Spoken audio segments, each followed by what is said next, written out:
everyone. Today you have our last day of Travel Tech. If the first time you're watching us, so Travel Tech has been created the last year.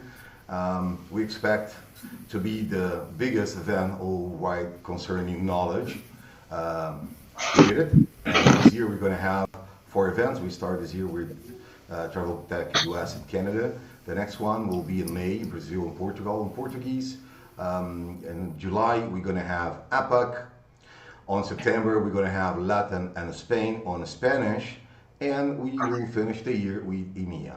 For those people that did the registration, Travel Tech always provide a certification for the attendants that participate here. We also resume with each participant and each questions they did. So please, if you don't register yet, it's the last chance. Thank you everybody to be here. We have a new options on Travel Tech also. This year we have 2 new options. We started with a new option that is the pitching sales, linked with a virtual stand that you can find for the sponsors. So you can go to traveltech.space. You have tech companies, you click there, you're going to see the logo of each company. If you want to know more about them, you just go there. And if you want to have a one-to-one presentation or a call or a quick chat, you have all their CRMs of each company included on our website. So if you want to get in touch with them, please go forward. It's free. We never charge nothing for our attendants and hoteliers and travel industry. So be welcome. And the second option, we're going to start in Brazil, the 3D fair. That at the end of this session today, I will show the demo for the first time live. So welcome everybody here. Today we have a great outstanding panel to close the week. So we have distribution plus direct sales, direct and indirect sales. What strategies should you use to manage both more effectively now and post-COVID? So let's start straight away. I would like to present to you Mark Lewis-Brown, CEO and President at Vertical Booking US, person and company presentation. So you have 3 minutes to talk a little bit about you, Mark, and present a little bit about Vertical Booking to us, please. Go ahead, you have 5 minutes. Thank you. Your microphone is mute. I'm sorry. Sorry about that. No, it's okay. Sorry. Okay. Happens. We're live with the show. No, it's okay. Go ahead. Okay. Okay. Thanks for having me. Yes, I'm Mark Lewis-Brown from Vertical Booking. I'm out here in Portland, Oregon. Vertical Booking is it's based in Italy. We're basically a all-in-one CRS company, offering channel manager, multiple styles of booking engines, CRO system, a call center, GDS connectivity, meta management, rate shopping. So we kind of have that name as an all-in-one CRS company. We wrap everything up into a nice package, make it easy for the hotel or the group that's using the system. We're also part of the Expedia Group. So we're one of several CRS companies, PMS companies, some revenue management companies, and POS systems that are part of the Zucchetti Hospitality Group, based out of Lodi, Italy. We have some offices around the world. We have obviously Italy. The North America is the U.S. is in Portland, Oregon, and we're have an office in Asia and one in Brazil as well.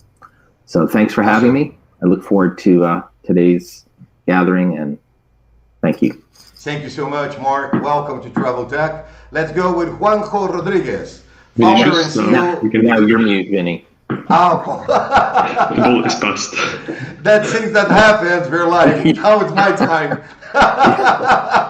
But it's a good thing. We need to laugh a little bit. If you have this ever seen too serious, we need to connect with people. I think laughing is a good way to teach people also. Let's go, with Juanjo Rodrigues, founder and CEO of the Hotel Networks. No need presentations. Juanjo, please, you have 3 minutes. Go ahead, my friend.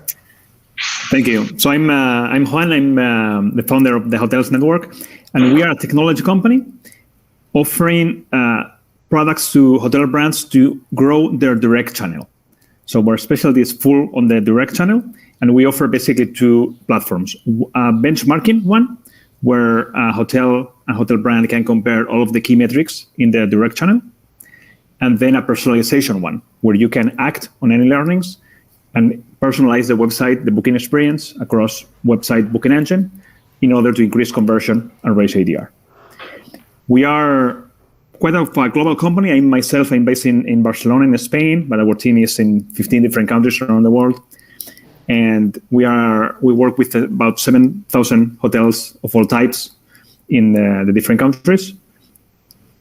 And I would say that the key way to start working with us is when you are trying to either understand what is going on today and how you recover from this situation, and then how you can act in a very extremely practical way to improve your sales immediately. We, by the way, work on top of the existing technology that hotels are already using. So no matter what is the booking engine or the website that you have, we work on top of the existing one. We never substitute anyone. That's why we are, in general, partners with almost everyone that is taking part on this series. Thank you so much, Juanjo, for your presentation. Yes, the hotel network. You're again on mute. Sorry? I'm with. Oh, come on. I'm sorry. Today is the last day. You need to understand me. I'm from Monday, working 16 hours, 17 hours, sleeping 3 hours for the event. I'm so sorry. It's Friday. If I make mistakes, happen, guys. Juanjo, thank you so much.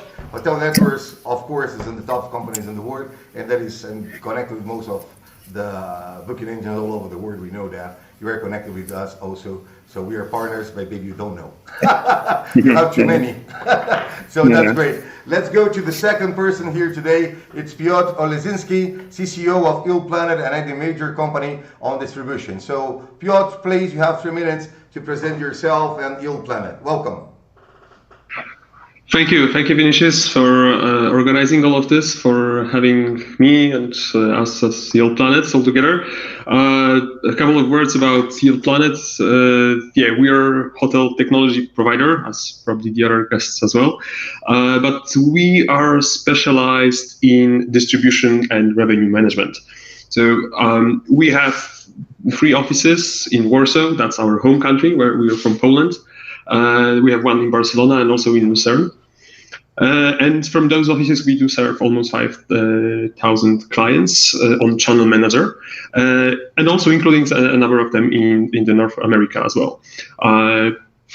But we also have clients in more than 80 countries. We also do have more than 450 integrations. I'm always trying to make sure that I'm telling the right number because it changes so rapidly. That means about 250 different channels, more than 80 booking engines, and over 100 PMSs. So altogether, it makes us one of the most flexible channel manager solutions. However, we are focused deeply on distribution, and we stay agnostic on about the connections. So it's like we really like to think about ourselves in this way. We also do have another product on top of Channel Manager. We also have revenue management system. But since we're coming from the distribution side, it is a very unique product because it has Channel Manager integrated. It means that we can deliver recommendations directly to channels, not only some bar or room rates to the PMS. We can control not only prices, but also availabilities, inventory and restrictions, and maybe sometimes even close selected channels.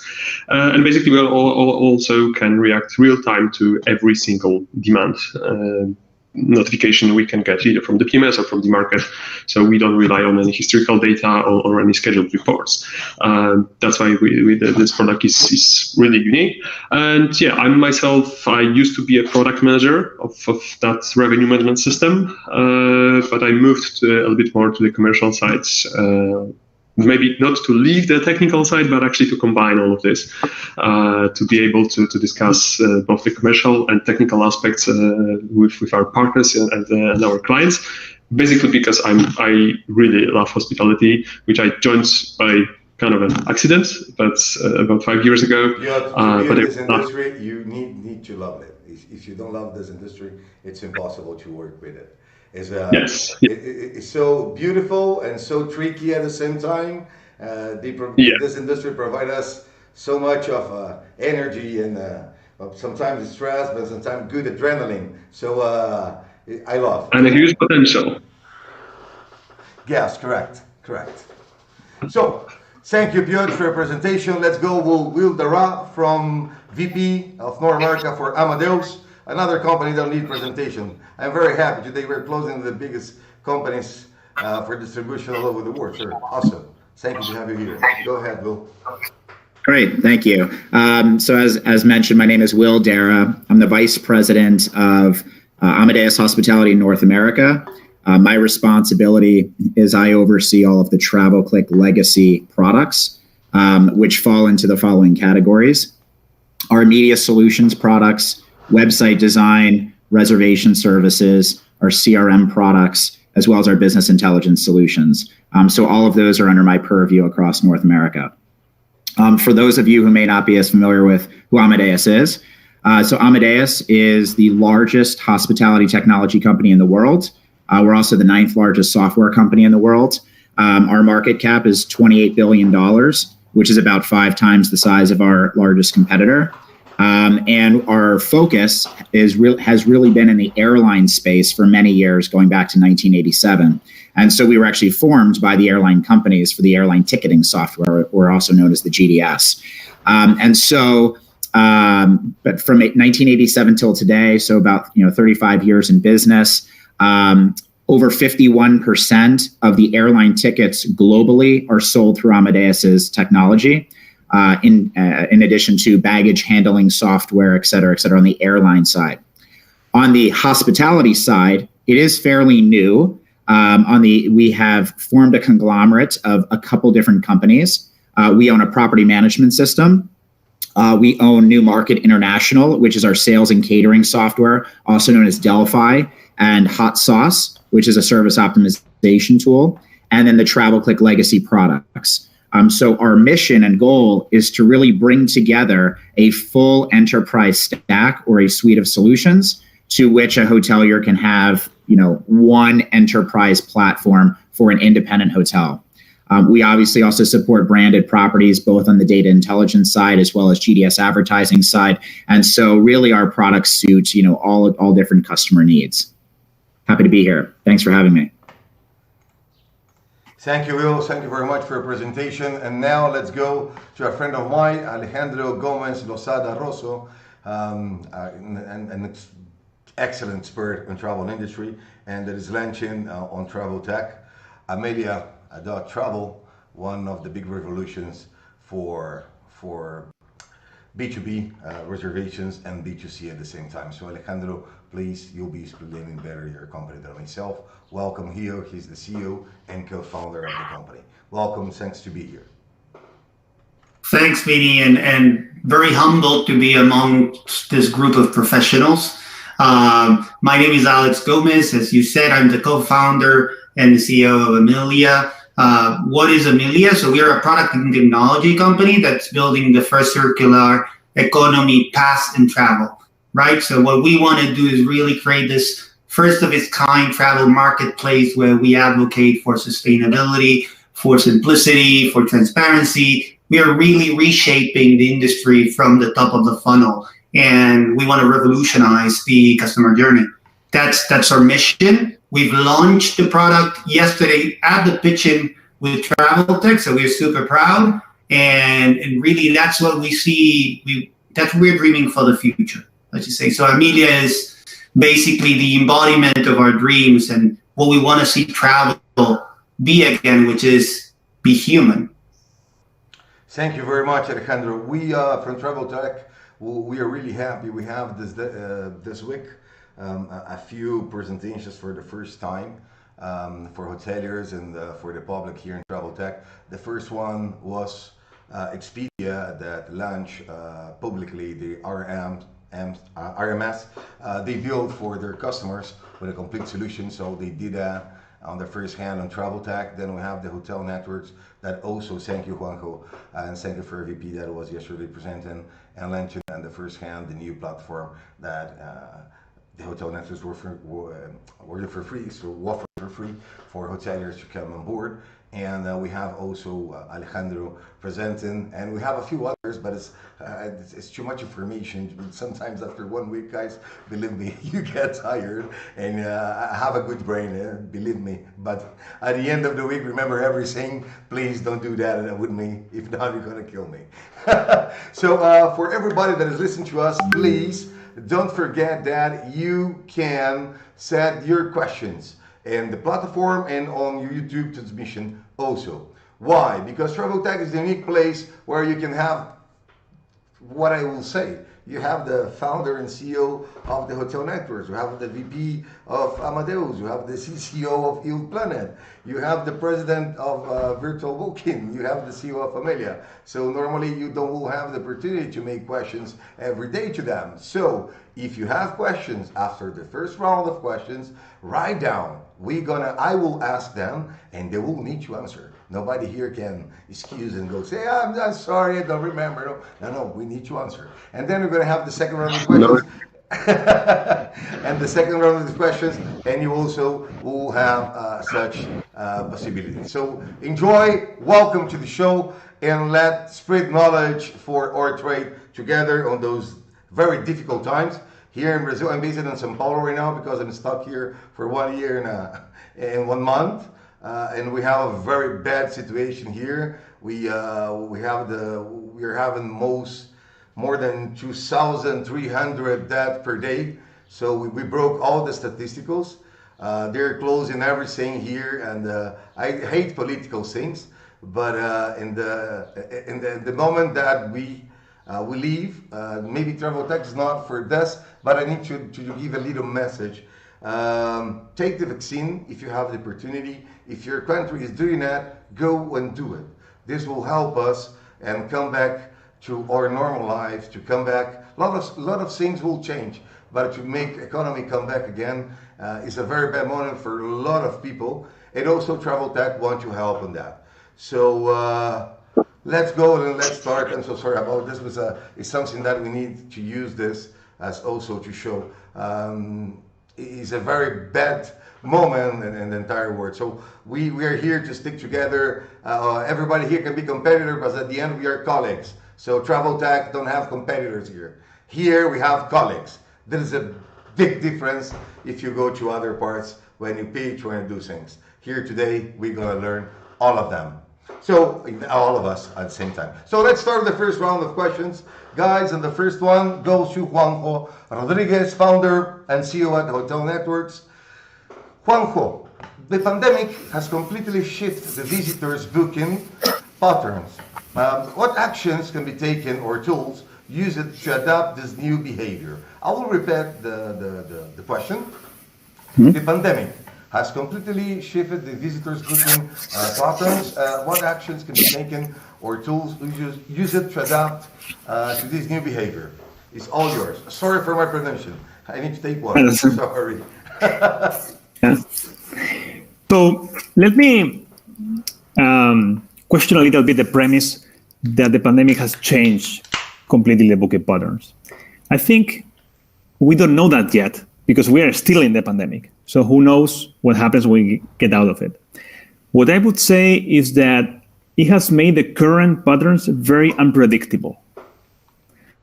What happens is that we really cannot take any of our previous knowledge and apply it to the current situation and make sure that we know how to react as hoteliers. So if what we have is uncertainty, not so much established change, then the only way to respond to uncertainty is flexibility, meaning that you need a range of tools and you need to be on top of the situation all the time to apply whichever tool is the one you need for whatever thing is happening. And let me be specific because this is very practical. Changes that we are seeing both more last minute and very delayed reservations simultaneously. Why? Because if the UK opens the market, then tomorrow there are reservations immediately for the day afterwards, which were not planned. But then we are also seeing many more reservations for the summer than for Easter, because most people can't travel yet.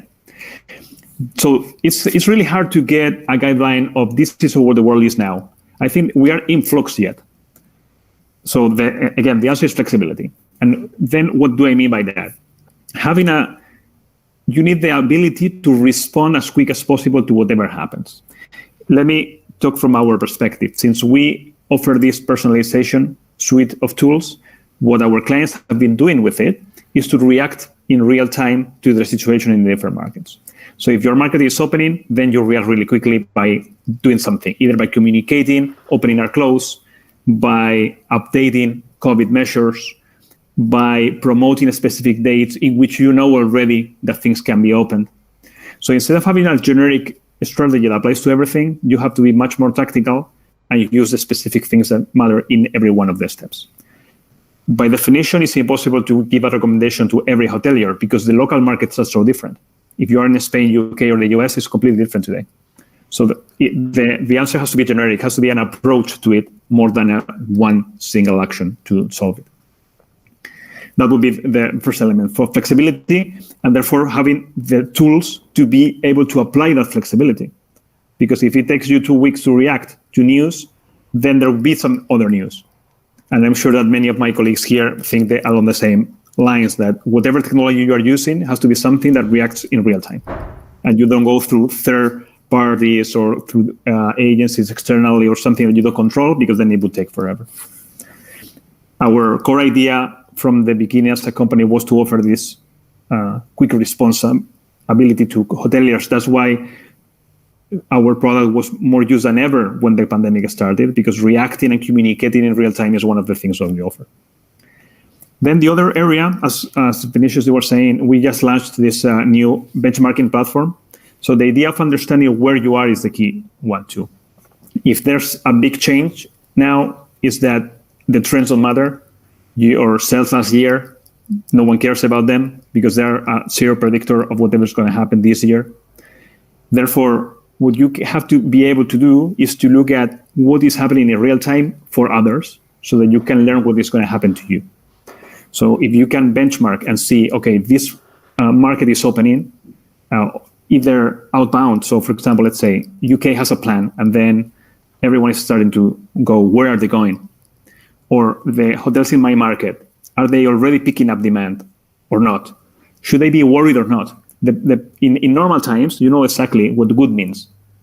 In very crazy times, you don't know how bad you are or how good you are compared to others unless there's a way to make this transparent. So we are trying to facilitate this effort of you understanding, okay, this is a good metric given today's market, not in general, but really in real time compared to whatever else is happening. So if a market opens, you know it's opening. If there's an opportunity spotted because a particular segment of users are doing something, then you can try to pursue those before you do others. So I would combine these two ideas, flexibility and really learning in real time what's going on to react. Thank you so much, Juanjo. I have a few questions if you let me and you permit me. For example, you speak when I just when you're speaking, guys. If you see that I'm like this, I'm not chatting. I'm taking notes to make questions later. So I'm not chatting. I'm writing. Okay, it's not I'm not paying attention. For example, we're speaking about the reaction. You told that, but normally they go to a single reaction straight away, or maybe even they don't have a reaction. A lot of hotels, they don't know what to do. And you told that we need to think more as a whole. So I understand that maybe you mean that we need to try to find a way, if we can open, and to go to different segments and capture those clients that maybe is searching, personally for leisure. If we talk about in the world, for example, the only two countries that never close or close for 15 days, 20, was Mexico and Brazil. And of course, corporates and they leave it, but leisure explodes. So I would like if you can give some tips for hoteliers and what they can do maybe concerning the marketing and distribution. I know this is not something that, because the public is not here and I have a person as you here, I want to learn more. Is that possible? Give us some tips and hints. Yeah, so I think I understand the hotelier's reaction on saying, I just throw my hands up, there's nothing to do. Because it's been so hard going through this process. So the fact that after exactly 1 year. 1 year. We have 1 year today, almost company, to the day. We have 95% of the hotels we work with, luxury hotels. 95% of them still closed. Exactly. So what we thought it was going to be an initial period is taking much longer than expected, and the tiredness gets to us, and that's obvious. And that's why I understand that many people are saying, you know what, I'm just going to give up until everything is normal, and then I start thinking again. The problem is we cannot allow ourselves the luxury of doing this. So what is the best next thing? Try to do small steps or small actions, but that have some impact. So awesome. Some of the things we are saying, can you try to improve on the things that you never had time to? Like, can you take care of really caring about your price disparities? So you have maybe your demand is not that large, but at least try to capture as much as that you can without giving it to third-party distribution. Can you implement campaigns for specific moments where demand will be there? And that depends on the market too, but can you do... For example, I can give a tip if you let me. For example, if you check on their PMS, for example, they can check the whole, for example, I'm looking for the season of summer or prime times, for example, doesn't matter, so it's more of itself. What they can do also is check on the PMS what happened normally in 2019, 2018. Try to understand around, give 500 kilometers by car. That is the maximum that we know normally all over the world people travel to go to a beach. And maybe also, including in what you're saying, also use that as somebody, the SWAT is arriving and someone there. Huh? I'm here someplace. I'm joking. It's a joke, Juanjo. Don't be serious, man. A joke. Don't take that wrong. The tips here is that they can look and make a round and kilometers, and maybe use your tips to use that and also an ad, for example, for if they will or do some publicity to approach them. What are you saying? You think that is an also part that is possible, or you think is something you cannot do? Well, frankly, I would try anything. I wouldn't discard any idea on its face. I think there's a bunch of things you can try. And actually, we've seen a lot of creativity in hoteliers. We've seen a lot of hotels doing, for example, selling vouchers and gift cards. That's one thing we promoted and we were helping them do. If you don't sell the reservations, at least sell something that they can use in the future. Mm-hmm. The staycation idea has been very popular. And it has worked. It's never going to compensate all of the revenue you are losing for normal times, but it keeps people engaged, and that's what you want now. Or keep you alive at least. You're still alive. You can pay because I see most of hoteliers right now that principally MICE and corporate around the world, they're trying to survive.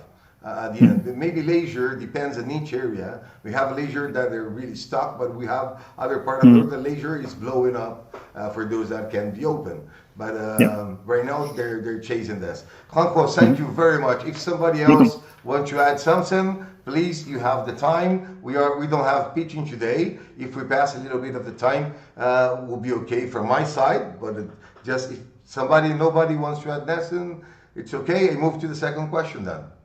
Juanjo, again, thank you very much. Thank you really very much. Let's go to the second question, and it goes to Mark Lewis Brown, CEO and President of Vertical Booking US.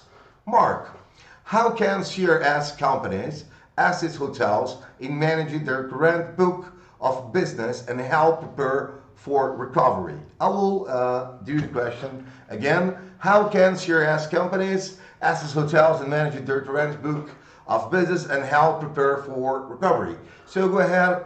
You have 5 minutes. If you extend a little bit more, no problem. Please. Okay. It's your turn. Okay. Thanks, Vinny. I mean, what I have to say about the CRS really leads directly from what Juanjo is saying as well. We're one of the tools. The CRS is one of the tools that the hotels should be using for their overall strategy. Actually what we see is that a lot of hotels underutilize their CRS. So there's lots of pieces of the CRS that hotels just aren't accessing or using. And a lot of that comes from the fact that, once you get into a CRS, many times the hotels kind of set and leave it. They don't come back and have a look and see what's changed or look at the new options that are out there to assist with the booking trends. And It's kind of like when you get your phone, you don't follow up with the phone company later on to see what they've added on the mobile phone, or so it's they should open their relationship with the CRS and make sure they understand what's being offered and make sure that they're utilizing everything that's there. And obviously, it depends on the CRS company, right, and what you're buying from the CRS. But something that we've seen is on the channel manager side is that the hotels, currently don't use all the channels they could be using. I think it's average of 3 channels in our system and per hotel, and there's 300 options. So, and most of that does not create any additional cost on the hotel side. Some might, but it just depends on the CRS. So why not add channels, and open more distribution? Also, connect using the CRS to connect to your revenue management system. Sometimes the revenue management system can also go to the PMS, but sometimes it's easier to hit in the CRS. It's less expensive. Setups are less expensive, for example. CRSs that offer booking engines too, you want to make sure that you're working with the CRS to make sure your messaging during the booking journey experience, that it's clear, and using the restrictions and the cancellation policies to clearly get out the messages that the consumers are seeing, and also add that flexibility for bookings, using the tools to give the guest a more positive experience and feel more positive about booking. So offering a cancellation policy that's a voucher versus a complete loss, or even refunding completely, and just using the system to make sure you get that message out there. And also reacting to markets, just like you said earlier, Juanjo, we and Vinny, we've seen some changes in the way the consumers are looking for future bookings. We've seen that the overall calendars, looking at 3 months at a time of rates and looking at where the better rates are and less restrictions, people are tending to kind of do that search versus look at specific dates right now. So it's important that you have that ability to kind of give somebody that idea of the future, what it looks like in one nice picture. Instead of just checking every day and seeing how the rates fluctuate and the restrictions fluctuate. Your CRS too can also help with some of the current trends, and you can utilize the CRS for example, right now we know that seniors are traveling in the U.S. specifically, huge surge in senior travel. So make sure you're working with the CRS that you have to have some type of you have to address that. So whether it's in your messaging or in your rates, you should be addressing that the seniors are now the people in the U.S. that are in our market here that are vaccinated and they can travel, and they are. Also, example, you talked about some of the market changes. We have quite a few hotels down in Mexico. Well, Mexico had to do a real pivot from the fly-in market, which obviously was affected dramatically, to shift to the local market, and that's so and it was very successful. They actually had a lot of drive-in and in some of these big resorts, and you have to be able to shift around how you're managing that. You're selling it on your booking engines with the correct currencies and being able to manage all that. So your CRS can help with that. Other things that we've seen and that your CRS might be able to help you with is offering insurance. That's a big piece right now that we see, buying insurance. Stay now, play later. We've seen where hotels are, book your next vacation within 60 days, get a voucher for $200 to come back again in 6 months. GDS messaging is important too, because it's another channel. You want to make sure that, the GDS has all the same messaging that you're putting out there. And they do offer different ways to do that. Your CRS should be able to help you with that.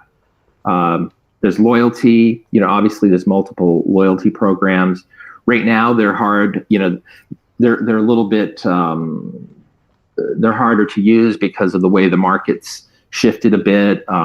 But you can always, that's one of the options you have through your CRS company, is to add the different loyalty programs that are out there for the independents onto your booking engine. One good example of how our CRS company can help you just happened with the new Google listings. Your CRS company should be able to help you with that. Most can. For example, we can. It's just part of the meta search management, and you should be able to reach out to your CRS company and get advice on that. I mean, there's lots of questions coming in right now about that. And then they basically they need to make sure that with the CRS too, like you mentioned, a lot of the hotels are closed. Well, most CRS companies have options to help the hotels with obviously they want to keep their booking engine open. They have to stay open booking wise for the future, or try to. There's also most of the CRS companies offer call centers, so you can at a lower cost hire the call center to answer your phone, make bookings, change bookings, but while you don't have a staff necessarily. So yeah, so there's lots of pieces, and I think the general messages is to just communicate. And most CRSs send out little take email. a lot of notes. I got a lot of things. Well, you can go ahead and start asking. I pretty much. Okay, let's go. This is everything you said. I'm totally agree with you. There's a few points for hoteliers in the travel industry side, for example. I understood that the KPIs is most important. It's really important, even if it's a lot of the depends on the KPIs that you're looking for. Maybe it's not acquired, but if we look at the KPIs to understand the public that is traveling to my region, this is one thing from your just presentation that I think is really important to hoteliers to know that. If you don't know that, because you have no idea, you don't have even a tag manager on your Google for your website, if you don't have even that to know how at least your hotel is working, what Mark says is basically you need to understand what public is going to our region. So if you don't have this information, you need to hire a solution. So you have a lot of them in the market, a lot of the people that is here, most of them or all of them have this, not Alejandro, but has, and we have a lot of others. I think that I understand clearly. So right now we need to understand the public to see what is happening in different regions and analyze those KPIs and take decisions. I'm correct, Mark? Yes, correct. Thank you very much. I go to another ad that I will put myself concerning the flights, and you ask, yes, the flights is going great. That is a good thing. They reinvent. Mark, I totally agree with you. But we still have other countries that they still maybe zero flying or just emergency flights. So that is a good thing for North America from the first beginning. You understand the airlines cannot drop off for North America, only for urgency, but inside that used to work. So that was great. And here, this is one thing. So this is a question. And based on what you just said, I take a note here, and I saw that, for example, what worked most at the moment is try to create a strategy to our own country. Is that correct? And if it's correct, what do you think can be a good strategy for those that is looking for to attract their on the distribution side? I mean, the public from their own country, as we don't have too much or zero, depends on each area of the world, zero migration for tourism. Right. Well, I think part of it is the messaging, just like you were saying, and understanding where your potential guest is coming from. A good example of this is in Mexico. Some of the resorts that we work with, and I'm sure most of you have heard this, but as the flights increased and the business started to increase, the issue was how to stabilize the market without cancellations and mixed messages and wrong information. So what the hotels did is, when you fly into Mexico now, you before you leave and come back to the U.S., you have to have a COVID test at least 3 days before the arrival. The hotels are providing those, right? So, but the issue is and they're stabilizing the stay, right? So, and they're also guaranteeing you, many of them, that you can stay there until you're COVID negative again, right? So if you have to, sometimes free. So it's a guarantee. But the issue really comes to the messaging and how you get that message across, right? Awesome. So on your booking engine, and it just has to be, that message just has to be clear everywhere and consistent. And that doesn't necessarily, that's a local Mexican market, what they're doing there to stabilize it. And it's been very successful. I mean, Mexico is doing fairly well right now. Even they do have some restrictions on their occupancies and things like that, but they're doing much better than a lot of the other markets that we work with. Mark, thank you so much for that. I have just a question to understand. GDS, for example, I understand that it's really represented on our market, and other countries, depends on the country, maybe GDS don't have an impact as they have 10 years ago. But it's a personal question. How representativity has GDS on the North American market? How is the piece of cake that GDS take out? You can answer it, and all the others that are here with us, Juanjo, Piotr, Will, and Alejandro, please, you can do it, and I will move forward with the questions. I'm just profiting having professional as you today, and taking a little bit more time. Okay. If somebody needs to rush, let me know, and I rush. But I want to profit. We have such a great master class that I need to profit, man. I cannot speak with you every day.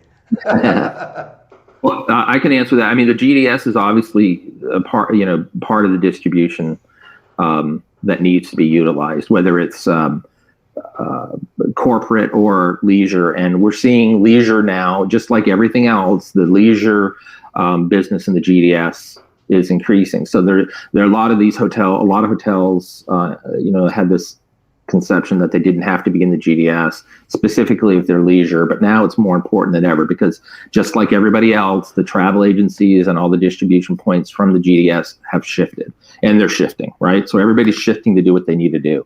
So it should be part of the overall strategy for any hotel, and here in the US as well. Thank you so much, Mark. Will, you want to add something? I do. So obviously, we own the GDS business from a data perspective with our agency. Yeah, I know that. Be sure. Yeah. So how is the GDS business doing? Good question. Well, so as Mark said, obviously on the corporate front and the negotiated account front, obviously that has been directly impacted on the business side. On the leisure side, we are starting to see bookings increase on that side of the equation. I think one of the really important changes that we've learned as a company is how do we help hotels truly understand how negotiating corporate business will rebound. And what we found is that many times the OTAs are trying to shift the business away from the OTAs by trying to create direct relationships with those corporate negotiated accounts, right? So what we're going to be rolling out probably next quarter, I believe, is a full transparency perspective of 100% of your corporate negotiated business. So we're actually getting the corporate negotiated business direct from the property management system, directly from the OTAs and from the GDS. So it will not just be a sliver of just the corporate business that goes through the GDS. You'll be able to buy a tool that tells you exactly how much corporate negotiated business is coming into your market, what your share of that business is, who's allowing their employees to travel and rebound faster, so that therefore hoteliers will be able to be proactive on how to approach that segment. Thank you so much, Will. Alejandro, Piotr, Juanjo, any add on this? If not, I move forward to the next question. I'm making too much questions. Those guys are going to hate me after the question. I said, we never come back to masterclass with Vinicius. Juanjo, please. I hope you come back, man. I will. Awesome. So let's go, guys. The third question goes to Piotr Olesiński, CCO at YieldPlanet. So, Piotr, how to adapt the distribution strategy to increase it unpredictable on the market. I will do that question again. How to adapt the distribution strategy to decrease it unpredictable on the market. Sorry. Mm-hmm. Yeah, thanks. You make 3 questions, don't you? You make difficult questions, and then I need to make questions to you guys, just to have a balance, you know? No, come on, man, go ahead. Sorry. Thank you. Sure. Yeah, thanks for asking the question. So I need, and actually I want to build a lot on what Juanjo and Marco already said, and that's probably not a surprise because we're looking at similar data, so it's highly likely that we'll draw similar conclusions. But like maybe there's one thing I would like to state as well is that the historical data is like, that's already kind of obvious that it's not that useful these days, and doing any kind of forecasting, it's also at least difficult. I mean, it's easy, but the forecasts are maybe not necessarily that useful these days. And basically the demand is very unpredictable. But maybe the little bit brave statement I would like to make is that this hasn't changed much in terms of what was before COVID, before pandemic, and what is now. In certain areas, I think COVID has only amplified or just amplified this uncertainty.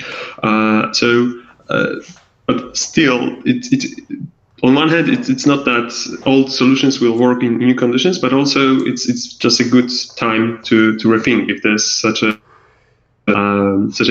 important big sign coming from the market that. We are losing you, Piotr. We are not listening to you. Your voice goes. We cannot listen to you. Are you there, Piotr? We cannot listen to you. Sorry, we lost the last 45 seconds. Don't worry. We have time. It's a live show. This is not TV. It's internet. Go and come back. We wait. In the meantime. Alejandro can spoke a little bit about also GDSs, but nobody tells me what is the part of the cake of the when I request GDS, nobody answers me. I'm still waiting to know the piece of the cake. If you want to know what the piece of the cake is for GDSs, you hire Will's product or even. Piotr, okay, sorry for technical trouble. Can you hear me now? Piotr, I'm going to repeat the question if you don't mind, and everybody hears mine. Like this, we can go again. So, how to adapt the distribution strategy to increase unpredictable on the market? What is this unpredictable on the market? And how I can do a strategy to pass over that? Go ahead, Piotr. Sure. Thanks, and sorry again for technical problems. No, you need to take the camera out at the moment. Go ahead. No, don't worry. Don't worry about it. Then you come back with the camera. Go ahead. Thank you. I just wanted to turn it off to make sure that maybe at least the voice will be there. Okay, I did a short introduction. There are, let's say, 3 points coming to my mind I would like to take. First is that this should really focus on now. So, for example, looking at on our data from our clients, the reservation data we do process, we saw that there was a kind of a wall standing between the years. So the New Year's Eve was a kind of a wall, not necessarily allowing or like encouraging visitors to book hotels. On the other hand, that's what many different players and companies are doing. That are saying that there is a so-called not anymore a Wanderlust, but a Wandermust. So the demand will be there, but the very big challenge is that it's no one knows when it will come. So in terms of focusing on now, the most important thing to do is to really be prepared for what is happening now. And for this to happen, you need to do at least a couple of things. So one is that in terms of the distribution, having the longest possible distribution span and like basically available offers on different channels, that's a very important thing. So make sure that's like you're distributing your rates as much in a distance as possible. Then as also Mark already said, is the connecting new channels. It's also very important because diversification and like also being open for new opportunities. That's something you need to do.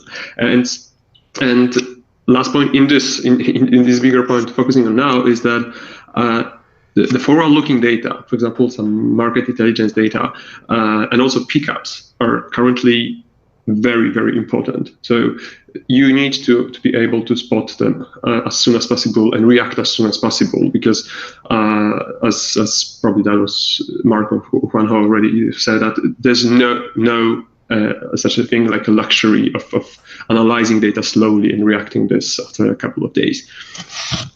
Then the second thing is the automation.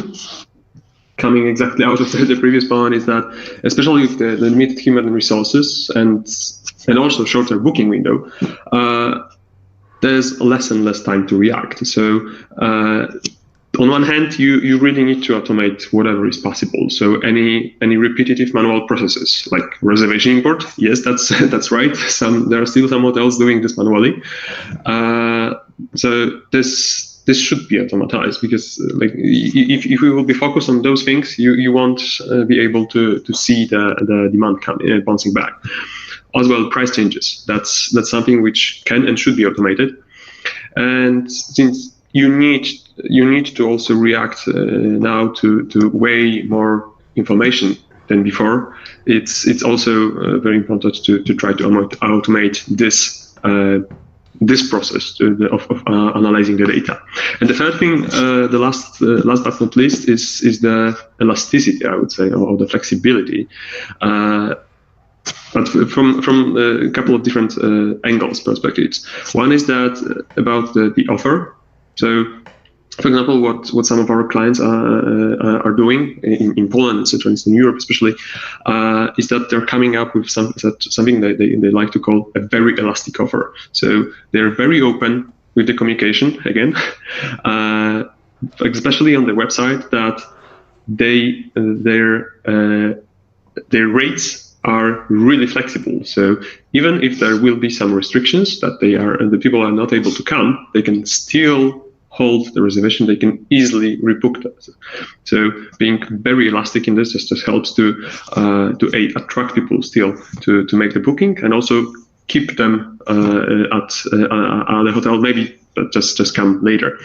Then the flexibility is also important in terms of trying new business models, new target groups. For example, we have a lot of vacation rentals as our clients, and when we saw them shifting from the short-term rental business more to the long-term rentals. So that's also what helped them. And as already Mark said, that trying new things out really is again important, because basically it's again about it's maybe it's strange, because that should be an answer of how to deal with unpredictability. But the fact is that you need to live with this. You need to know that it's there. It will be always there. So it's not only today that you need to try new things out, new tools, because you also don't know what's going to work. Thank you, Piotr. Very clarifying. I will give the opportunity for all the others if they want to add something. I have 3 points that I take notes here. I take notes all the time. But this is not questions. I just to add a few points. If somebody wants to speak first, please go ahead. No one? Okay. So when Piotr talk about strategy and not do things manually, we that work on technology, we still do not believe that we have a lot of hotels that don't have even a channel manager or even a booking engine to sell themselves directly. But we still have websites where you go and you're gonna have like put your name here and we'll come back to you. No, if the person goes to your hotel, you need to have a booking engine to do the reservation. And also the manually is one thing that is very dangerous. For example, even if you have a hotel of 30 rooms, let's spoke for the ones that have small or 20 rooms. And you go and you have, I don't know, you sell in more than 5 channels, you're working wrong. You cannot use more than 5 channels. But we have those that work with 10. And if you're gonna change manually, you start with booking, Expedia gonna tell you after half an hour, hey, why my prices show lower, and you'll be blocked. And maybe your operator do the same. They have rate shoppers at hotels, has rate shoppers also. So it's very important to use a channel manager. It doesn't matter the one you choose, but you need to use one. That's the main base, and stop doing things manually. Second thing is channel strategy. Normally, what hotels do, most of them, we have a standard rate. That standard rate is equal in everything, even in your booking engine. And then you can do a discount. I'm gonna say, for example, you have a long stay of 3 nights and you give a 15% and you put 15% on your channel, on Booking, on Expedia, on the tour operators. That is wrong. That is wrong the first beginning, because when you do that, you don't have a strategy. And then you can come back and say, no, you're wrong. I have a strategy. I have a strategy based on revenue management. Okay, great, but you're not looking for your profit. We are looking for the RevPAR and said, oh, I sell 2 million. That is brute. It's not very liquid. You need to take taxes. You need to take what you pay for those OTAs, tour operators, agencies. Then you need to take all the costs that your hotel has. How much money you did. That is the most important thing. And to make that money comes in your pocket, you cannot have a straight line of offers. You need to, if you are selling 40% of your hotel with a channel that charges you 30%, stop it. Give him the standard price. Go for the ones that charge you between your channel and the channels that go to 10 to 20%, and put your offer there in a way that you make money and you make the flow of the client reservations goes to your hotel. Remember, for 2006, I'm on this industry from 2004. I work for airlines, I work for TravelClick, that right now is Amadeus. I work for Ristel from Expedia Group, and after that I opened my own company. But if you want to make money, it doesn't matter if we're COVID or not, you need to have a strategy. Stop flat strategies. And the third point that Piotr talked about is it will be Airbnb again. But right now we have a lot of hotels that said, oh, Airbnb is my enemy. No, they're not your enemy. It's just a new channel, different one. You cannot sell for a single night. Just do a package. 4 nights, 7 nights, 15 nights. Are you gonna sell like water? You'll sell a lot more than those. But if you're not there, you feel them than an enemy. So now you need to sync that Booking and Expedia has, for example, other 15 OTAs linked. So you don't have any enemy. It's just about the strategy. Piotr, if you want to say something, go ahead. Yeah, maybe one additional remark on top of what you said, because I agree with with all the things you said, is that hotels, they need to remember that OTAs are mainly to get the customers first time. So I remember that was probably the someone from Expedia telling that the first booking from the OTA is a great success, but the second booking from the exact same OTA made by the same person is not a success. Is a mistake. And you need to, but we can get. We have time. I will take this in the other second round of questions. Let's go with the last. No, not the last. Will Darrah is the next question. I assume, yes, I'm correct. Will Darrah, Vice President of Sales, Americas at Amadeus. William, how will hoteliers maintain the edge direct channels gained during COVID, with guests calling in questions and booking on the phone? What should hoteliers do to try and retain those direct bookings? I will repeat again the 2 questions. How will hoteliers maintain the edge direct channels gained during COVID, with guests calling in with questions and booking on the phone? First question. Second one, what should hoteliers do to try and retain those direct bookings? It's all yours, Will. Thank you very much to be here. Great, thank you. So this is an interesting statistic. In 2020, it was the first year that brand.com and direct channels beat the OTAs. That's a pretty interesting statistic. And the answer, why did that happen for the first time ever in 2020? Well, I think many of us have already just talked about it. People don't know if you're open, is your restaurant open, what your COVID procedures are, what your protocols are. And so many people who are still traveling, they need to know that stuff. And there isn't one central repository that says these hotels are open, these hotels are not open. These hotels that are open don't have restaurants open, or they have limited service offerings. So really every single hotel is kind of communicating on a hotel by hotel basis, which isn't great for the traveler, which is causing call volumes to go up substantially. And so, we've definitely seen a spike in terms of call center bookings across our hotels.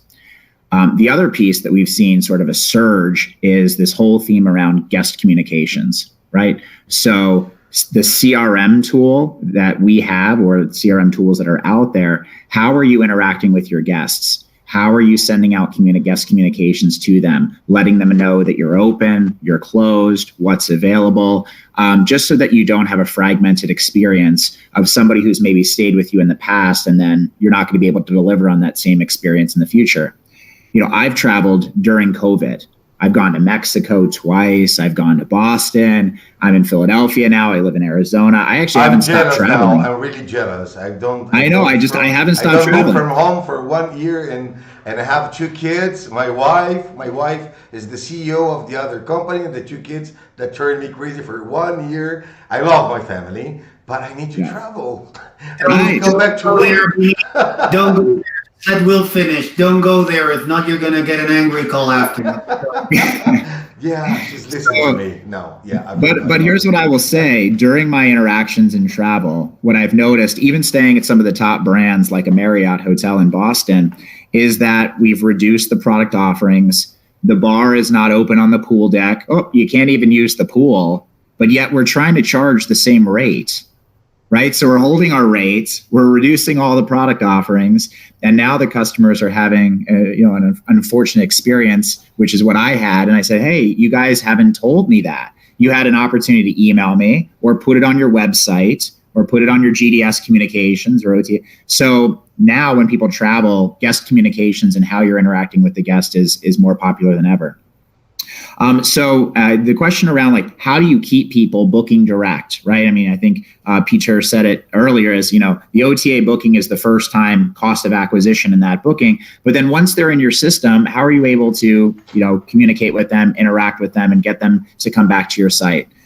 Much of what we're trying to educate the market on today is, and I think a lot of our products and solutions sit on a bed of data. And so with our solutions, what we've seen at sort of a surge, or a lot of customers asking us is, hey, with your Demand 360 data, which understands all channels, has over 27,000 subscribers globally, giving us their property management system data. So we understand, is OTA surging? What OTAs are surging? Is the GDS bookings bouncing back? Is it through brand.com? Is it through call center? How are my competitors doing? How am I doing in relation to those competitors? Going through that data and really understanding what channels are activated and working will then allow you to say, oh, wait a second here. I'm starting to see in North America, Meta, boom. Meta is up 20% year over year. That would trigger, well, wait, if Meta's up 20% year over year in terms of travel coming back, who in Meta's up? It's Google, followed by TripAdvisor, followed by Trivago, followed by Kayak. And then, as Mark said, then you could start to get into, interesting, well, what's my relationship on my CRS with Google like? Do I have my rates there? Am I playing there? Do I have private offers activated on that channel? So if that's where the demand is coming from, because the data is telling me that's where the demand is coming from, then I can be actionable with my intentions and go after that particular channel. And so, I think there's kind of 3 things to kind of sum up this section is, one is the business intelligence. You got to start with the data and understand where's the business coming from, if you're open, where it's coming from, and what channels you can actually go after. Number 2 is, how are you communicating with your guest, right? Through any customer relationship tool that you may have, or making sure that the content across any of these applications is up to date so you don't have a bad experience with the guest and don't set poor expectations. And then the third thing is that where is the demand coming from, and are you ready for that demand in that particular area, right? Whether it be the GDS or the meta search sites or the OTAs, or if you're saying, hey, I'm just not getting enough demand, maybe it's a channel management question in which, do you need more channels activated so you can bring in more demand? So those are the 3 areas that I would lend to this section. Thank you so much, Will. I have a question now, but I don't will do it now. I will go to if the Juanjo, Piotr, or Mark would like to say something on top you just said. Please go ahead. Nobody. Don't feel shame. Don't feel shame. Go ahead. I can't speak for all of you. I'm just gonna. Oh, sorry, go ahead, Mark. I was going to say one thing with what Will said about the information about the hotels, not presenting it correctly, and that's why. I mean, we've seen. Well, I've experienced it as well, but we've also seen that. That's why most of the all-inclusives are really doing well, because there's no question about what's going to happen there, right? They've made it pretty clear. It's still open. Everything's there. So you know the pool's open. You just know all those details. So, it's important. Agree with you completely. Alejandro. Yeah, I can monopolize the rest of the call for sure, but on top of Will's, I feel very strongly about one thing, and having worked for some of the biggest OTAs myself in the world, I find particularly relevant that Will points to direct being higher over OTA in 2020. And I think that's because there's two reasons for that. First of all, I think, and you can read Jared Brock at Medium and not take it from me, is that OTAs are dead and they just don't know it yet. It's like, I'm going to be super blunt, right? Whoa! Whoa, Buster Class. I put it out there. I'm getting red. I don't have the balls to say what you just said. Well, that's okay. I think you have the balls. Fundamentally, let me make the case for that. So what Will is saying is hotels are inclining to sell direct, and you have today the technology to make a very personalized customer journey and have a one-to-one interaction with your guests, right? And there's even more technology every day that can allow you to do that, right? So some of these companies here are actually making that very seamless, very easy. We didn't have that in 95 when Booking.com and Expedia first appeared, right? So the problem was aggregating the content. Right now, it's about the customer journey. And I've been hearing Booking.com talk about the connected trip for the last 10 years and doing nothing about it. Right, so that's the I'm a fervent believer of this, and I think this is a trend that's going to stick. Direct will be higher and higher than OTAs for the next couple of years, and that will continue to be because travelers. I agree with you. For those hotels that do the correct thing during the COVID. Actualize, you start working with their correct CEO, you start working with the correct ads, understanding what is the public, where they're coming from, what public buy through Facebook and what they buy to offer the correct offer for the direct public, they will increase. And normally the best hotels that I know that has been managed by myself. I'm sorry, but you can have 35% direct reservations. And last year I speak with Pablo from Mirai, and he told me, hotels never going to have 100% direct sales. I totally agree. But I said, man, in this time, if those hotels that know how to fit this horrible time, they can go to 50 or to 60% really direct if they get a great job and maintain that great job. Mm-hmm. That is the moment for hoteliers. That is the time. For those that want to change, now is the opportunity. All crises or things that's going wrong in the world and economy, we always have a window. Just find the light. It's to wrap that up. I think that the good thing hoteliers have is today you have someone like Amadeus and the TravelClick legacy products to help you do that in a very seamless way. You have Bench Direct, which is free for life, and you can use that to make a point in direct selling. You have vertical booking, actually having products that are easy to adopt and use, right? So we don't have the same excuses as before. Like I was born in a hotel myself. I remember when bookings were 70% direct and hotels would kick people out in the street because they didn't want them, right? And it's a vintage approach that we're getting back. I think that we're getting some vintage back, but the good thing is, and this is the closing, is the cyborg concept, which is now we're going to get a little bit of the human touch back through technology, and technology is enabling that. And it's because we've grown, or we've accelerated digitalization in 8 weeks of pandemic, the same that we had done for the last 10 years. And that's McKinsey saying it, not me. Thank you, Alejandro. Well, thank you, everybody here. I go to the next Can question. I Yes. make a short comment on that? Maybe Go, adding please, go. oh, Please. Go ahead. thanks. Maybe adding a small pinch of salt to this, because from some clients of ours, we can see the source share of the reservations coming if they do have their booking engine connected. And as Vinicius, as you mentioned, like for good hotels, for where there are smart people, it is like this, that the direct bookings are, the share of direct bookings is growing. But unfortunately, in some markets, in some hotels, it's not that good.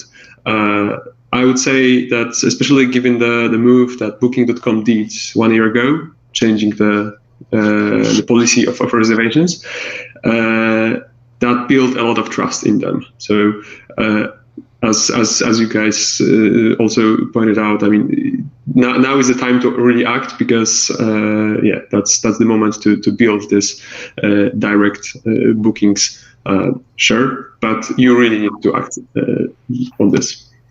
Thank you. Yes. The one thing Will. Yeah, the one thing I will say though is, I don't know if I would go ahead with Alejandro on the whole OTAs are on the ropes and they're dying. But I mean, and here's why I will That's a say good that. discussion. Go ahead, Will. I'll take the other side. I'm on the independent hotel side, and I love brand.com, but I'll take the other side on this one. Number one is, how do you know who is open in your market? You don't.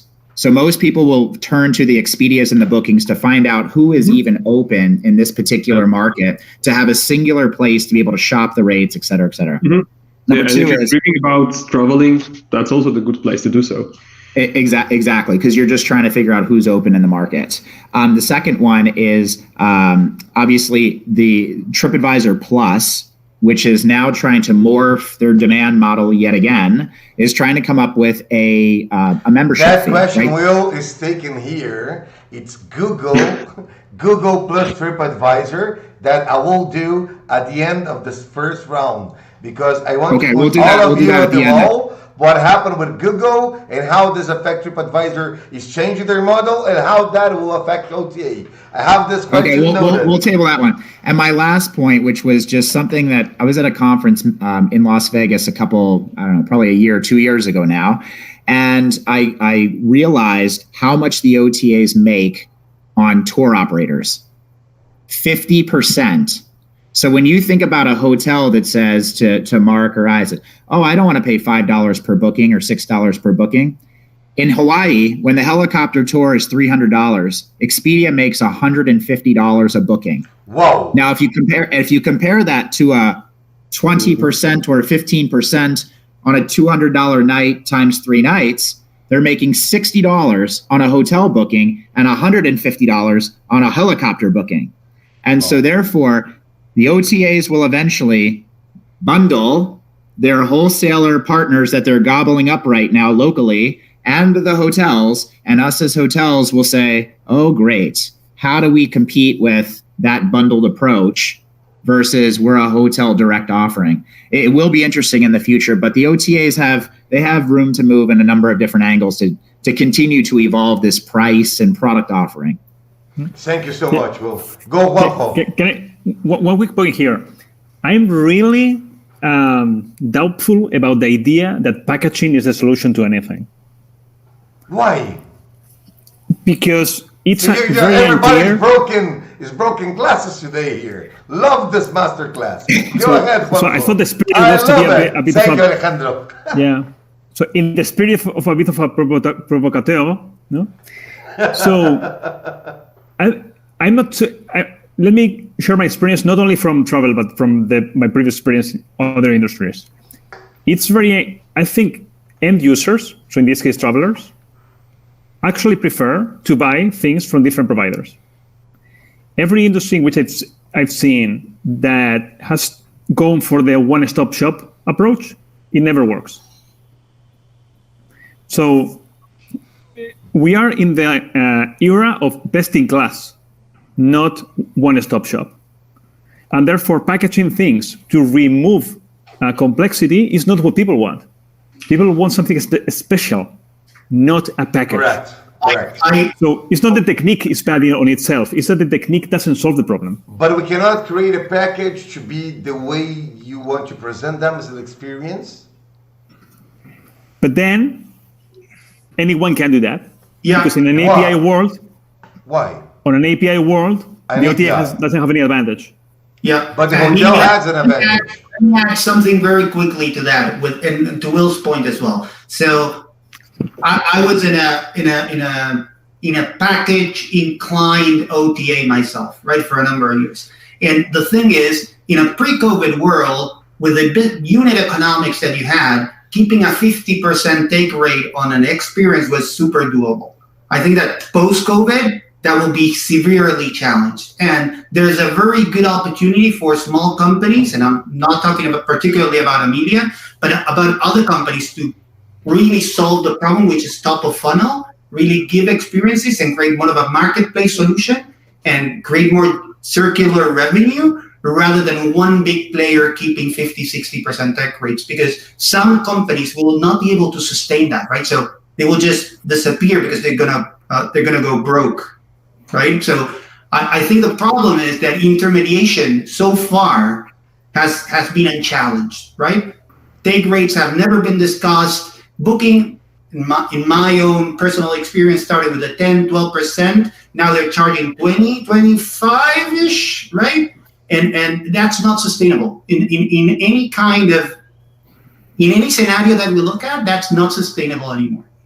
And I think that this is where the kickback starts. You get the kickback from the hotels, you get the kickback from the operators, you get the kickback from the owners, and you're going to start getting kickback from the clients themselves. So I think it's, you know me, I'm a little bit radical that way, but I think the reality will push us in that direction, right? Thank you, Alejandro. As we are preferring to speak about that, it's getting late, but I will profit. We're talking about experience. We are creating, HS LATAM is a company that we found, and we used to have HS Europe, but with the pandemic, we have an office on Barcelona. We started that in early 2019, but with the COVID, I need to close that because of the costs. However, this company, that's the part of the group, we create something called BuyZ.store. BuyZ.store is an e-commerce.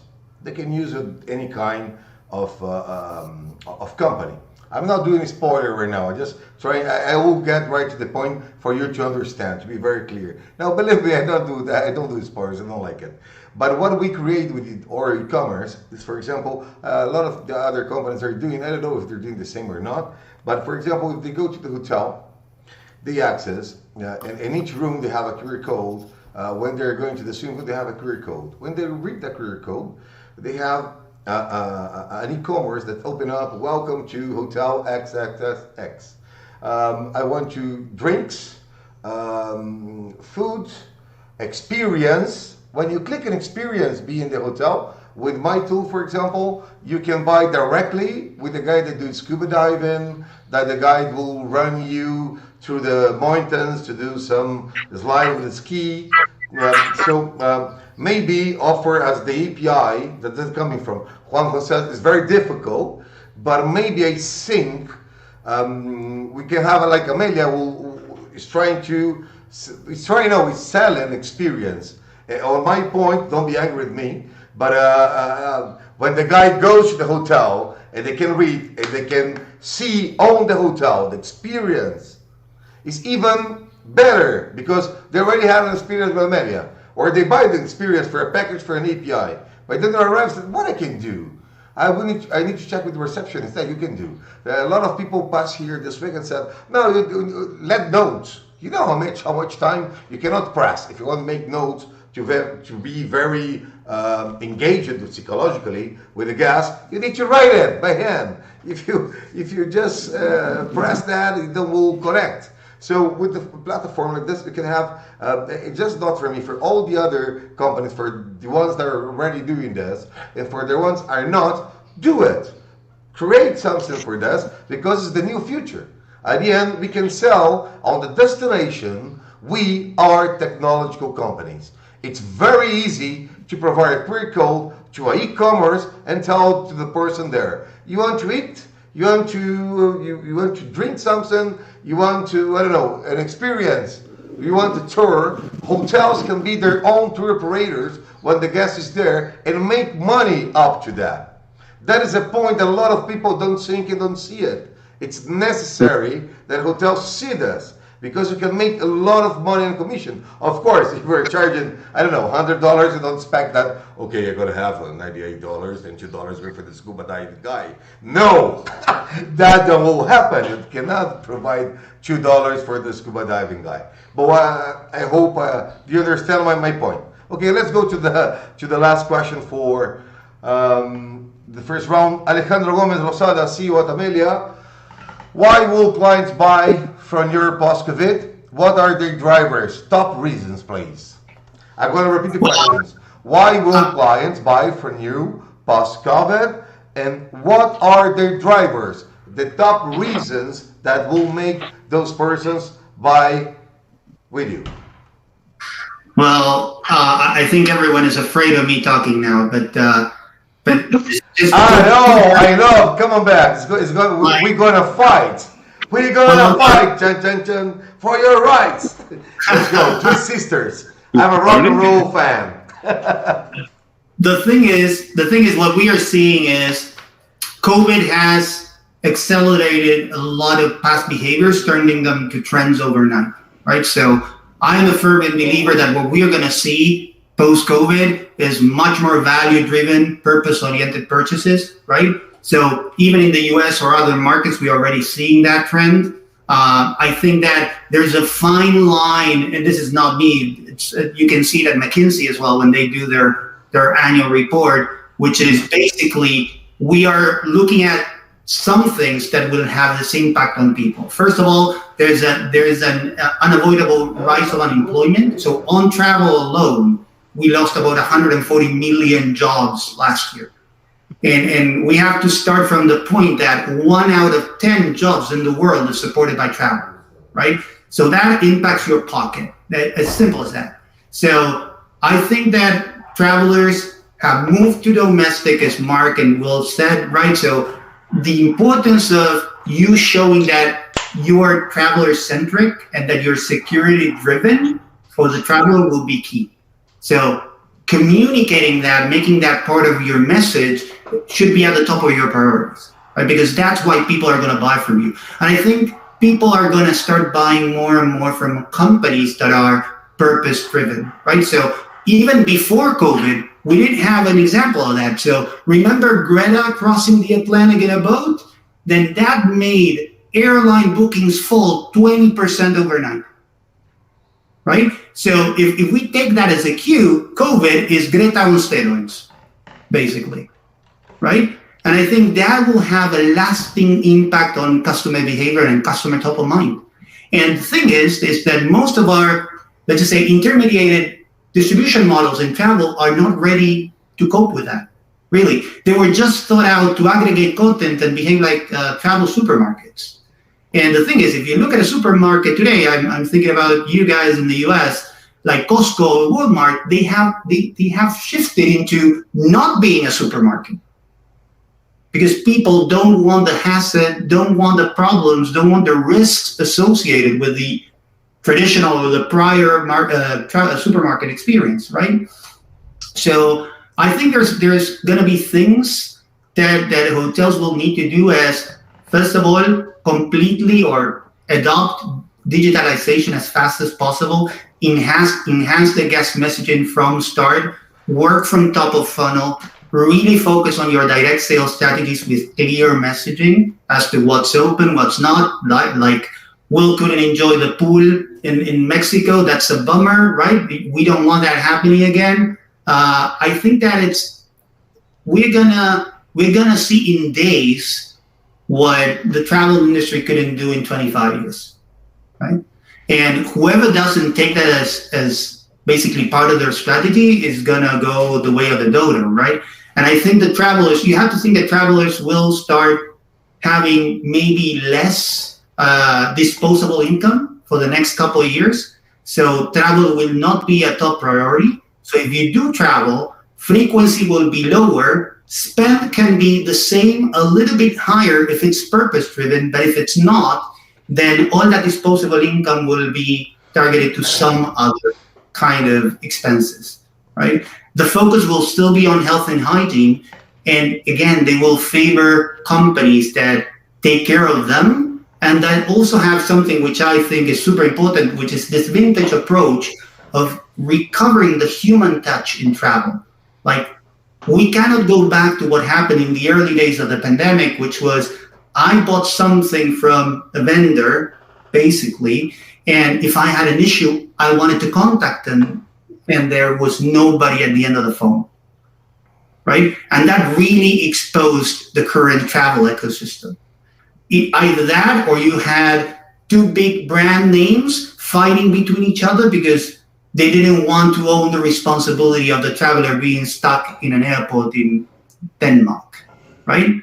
And I think people this time will keep that to heart and to mind.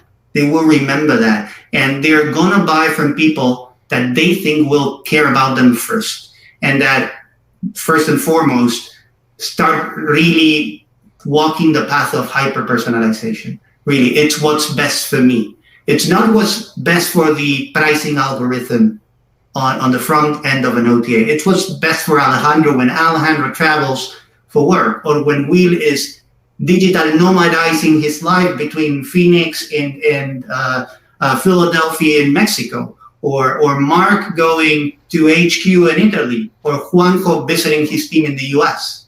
So I think that's super critical that hotels start really being the let's just say the orchestra directors, the owners of that experience, and that is done through technology with the companies that you see here.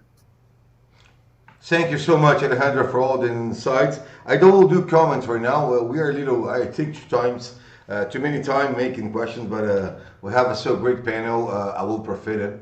If someone have a meeting or something, try to cancel. Sorry, no, I'm joking. But you're very transparent with you. We finished the first round of questions. We don't have questions for the public, but maybe I'm making too much questions. But I think that it's something we need to talk about. Maybe not right now. What I will propose for all of you, I need you to tell me yes or no, because we're a democratic event.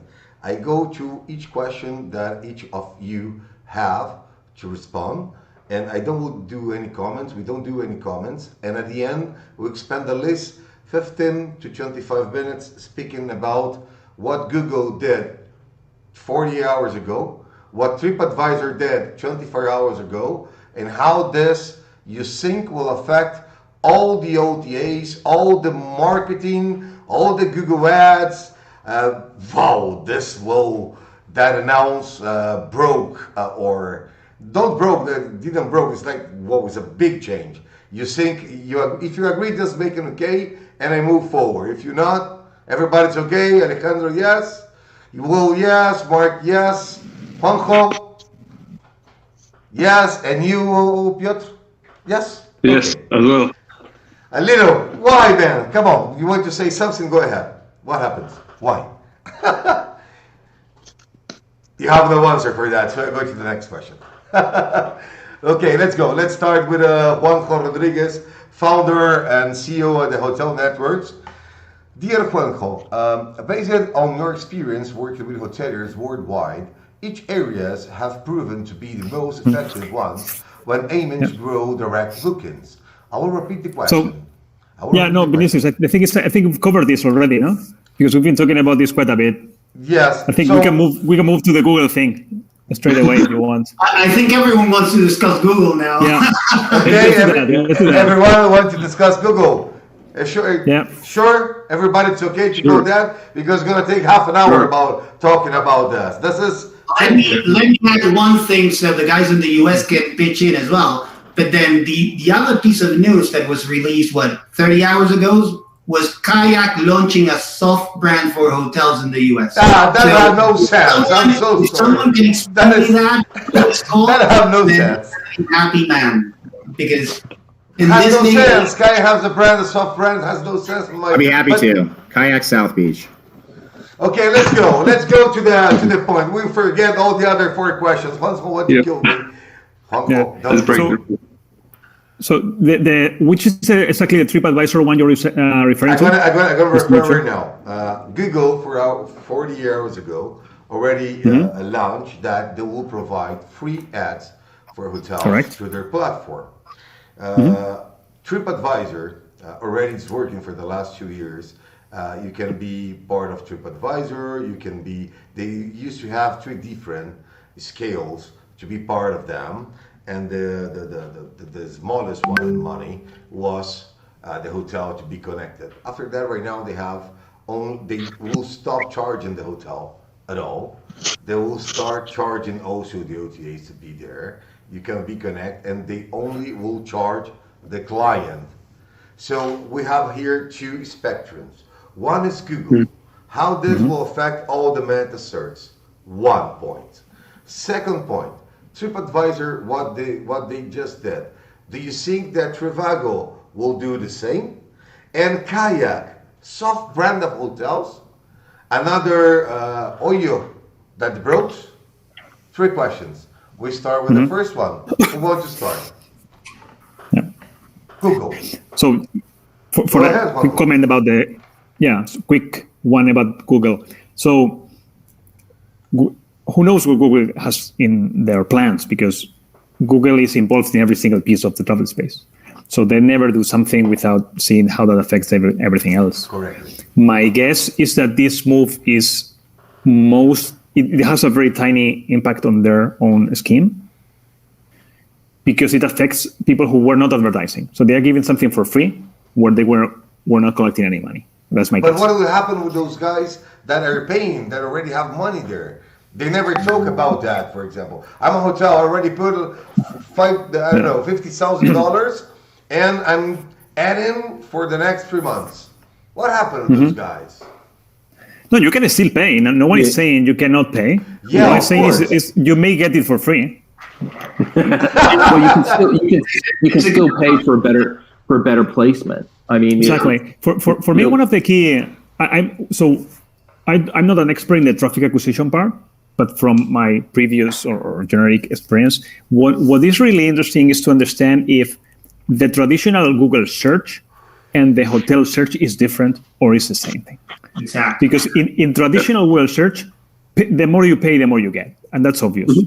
However, in the meta approach, when you're looking at meta, then that's not exactly the case. Why? Because you know exactly what you want. So the selection doesn't apply. So you're just comparing a provider to something, and the whole situation in your mind is different. So the order in which the providers appear necessarily has much less of an impact than me presenting you different providers for completely different things. So maybe paying doesn't matter that much there. I'm sure the ones of you who run that know that, because the numbers prove kind of this assumption. Of course. So you see, I would say, who is this? The Google game, what are they trying to do here? No, do you want to try to position yourself as the guy who is helping the hoteliers directly while keeping all of your revenue what they're on the having OTA side? Come back with Google Hotels and broke all the OTAs as they tried 2 years ago, and they put that in a box and forget it. Maybe they're using this strategy to come back with Google Hotels and be an OTA. Well, I agree with you, Juanjo, that this is just the preempt. Yeah. This is the start. You know, it's. I think we're going to continually see change, and you know, there's you know, we only know the little piece of the beginning of the plan, right? So it's Google Hotels, not the app. I would just say, Google's after 2 things. They know the traffic is going to be there, and they want to increase the engagement of the audience of where the traffic is coming from. If I can make it easy for hotels to list on my site through a simplistic way to get onto my site, enroll, quick implementation, get onto my site, it's going to increase advertising dollars over time. Because once you're on my site and you realize that's where the demand is returning to and that's where the demand is coming from, and I made this statistic earlier, we're seeing Meta boom 20% year over year. That's where the demand is coming from. How do they get more inventory on their site, more traffic, more engagement? And once you're on my site, you're probably going to start spending some money. So over time, they're going to go after the advertising revenue, but this is a small little way to be able to open the door to be able to then increase the ad spend later. And to add, even the smaller hotels, it really increases the scope of who's going to participate with Google, where in the past, because of cost, the participation was really, the larger hotels with bigger budgets. Now it's going to go all the way down to be a better breakfast, The good thing I see about this, for example, we're going to create a lot of works. Because hotels will know how to do it, and a lot of small consultants will have work to do it. Yeah. I think this will help also on work side to have jobs. Yeah, for sure. Yeah.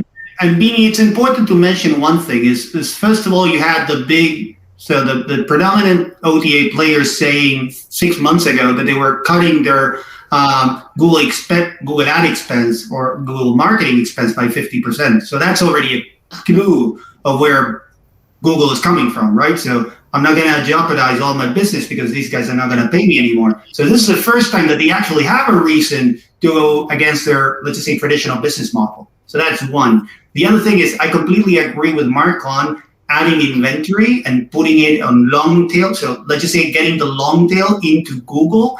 And if you put it on Will's data as Google being the highest meta, because it's the meta of metas, right? So that's Google, and they're growing 20%. The other thing they're seeing with worry is that the trend is that people are actually jumping Google directly to some of the channels for, let's just say, retail. So now when you want to buy something, you don't go to Google anymore. You go to Amazon, right? And they think that travel is on the same path. So if they can get the product into Google, they're looking for people to go to Google, right? So I think that's a strategic move long term.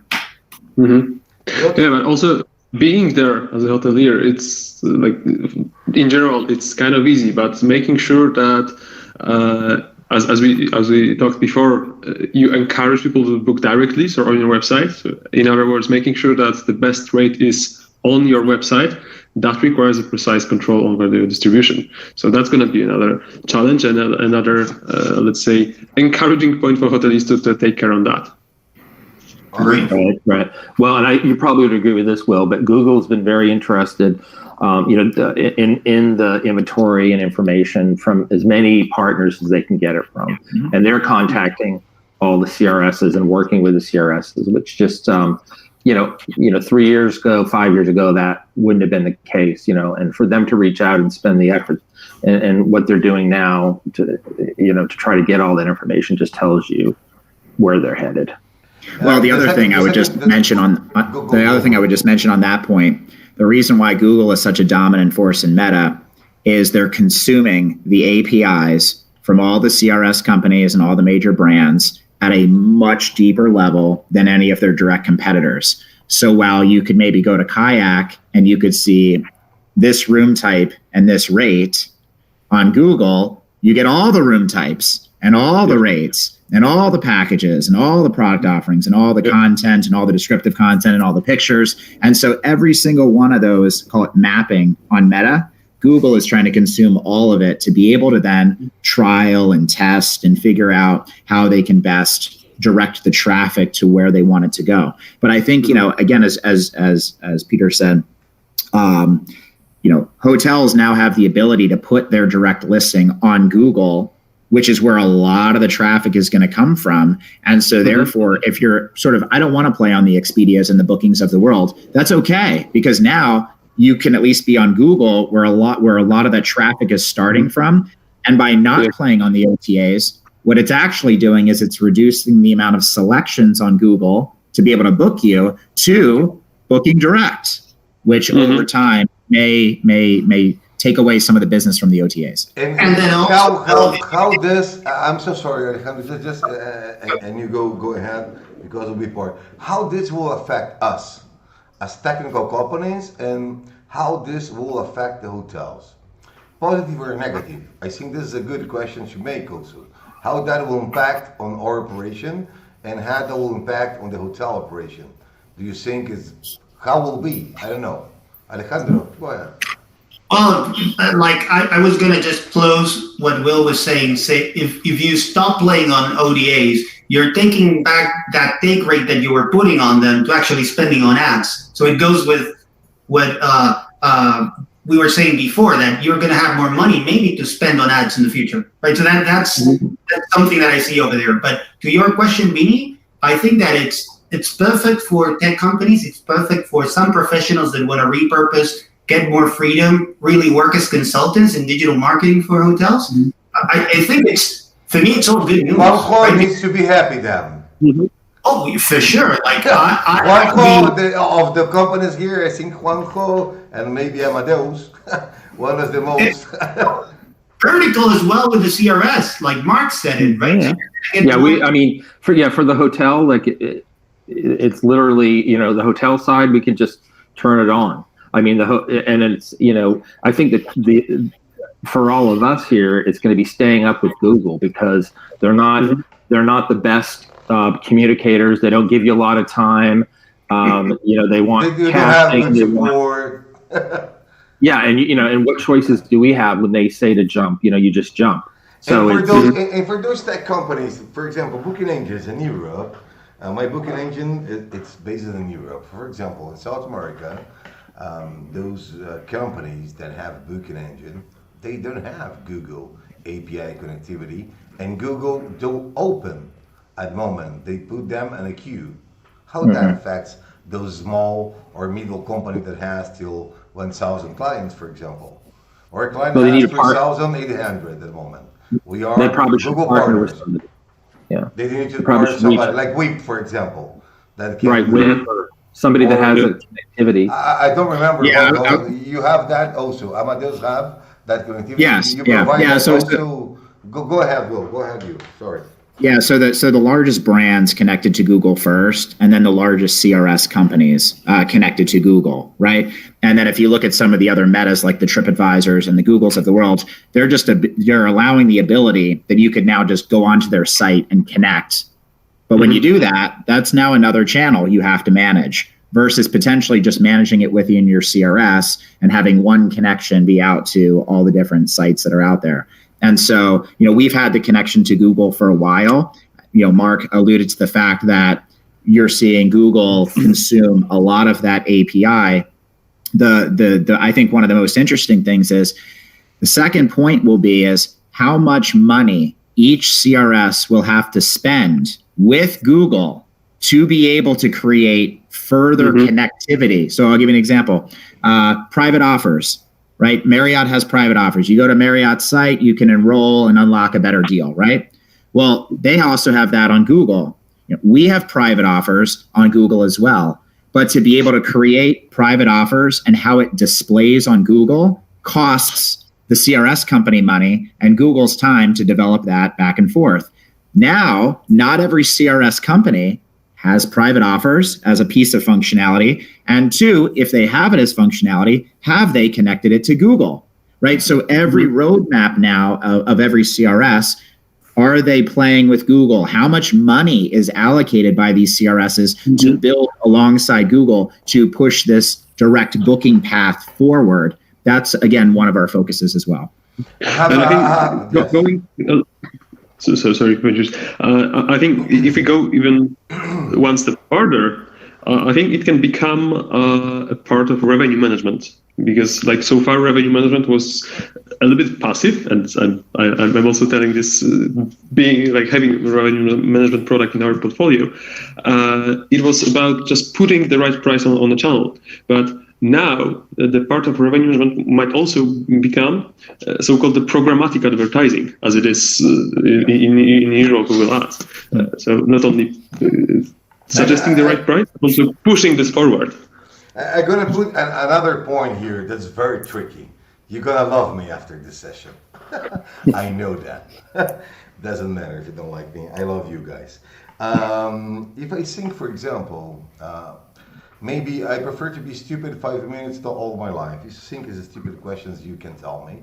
But the way I see is, in certain way, Google, maybe conscious or not, will create some kind of lobby And if you don't have some, I don't know, to be connected with us, you need so many. Or we have a lot of companies that's on the call to be integrated. So Google and another part, if this working, they will make direct bookings, great.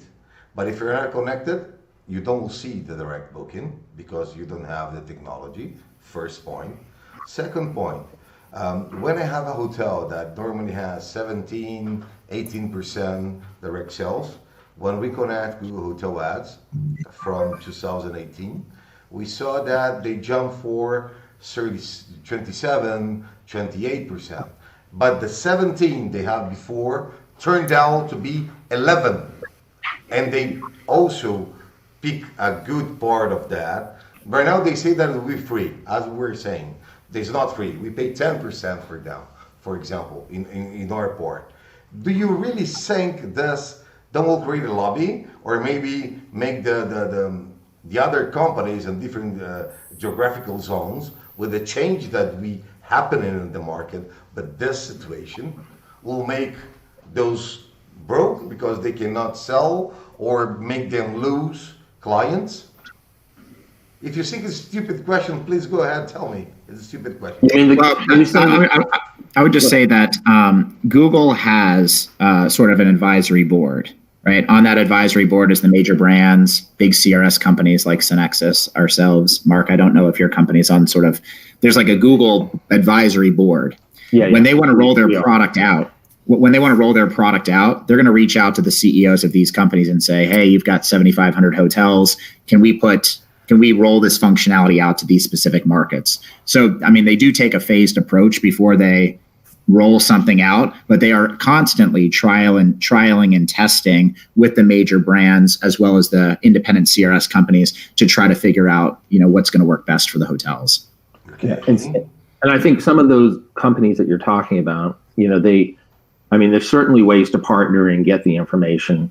It's not the best way, but I think there are other ways to work with Google. And some of those companies, some of the smaller companies, Google is such a pull on the technology side that it's hard to manage. You've got to be able to, you've got to have a pretty robust caching system. We need to adapt ourselves, basically. Yeah, it's all the time.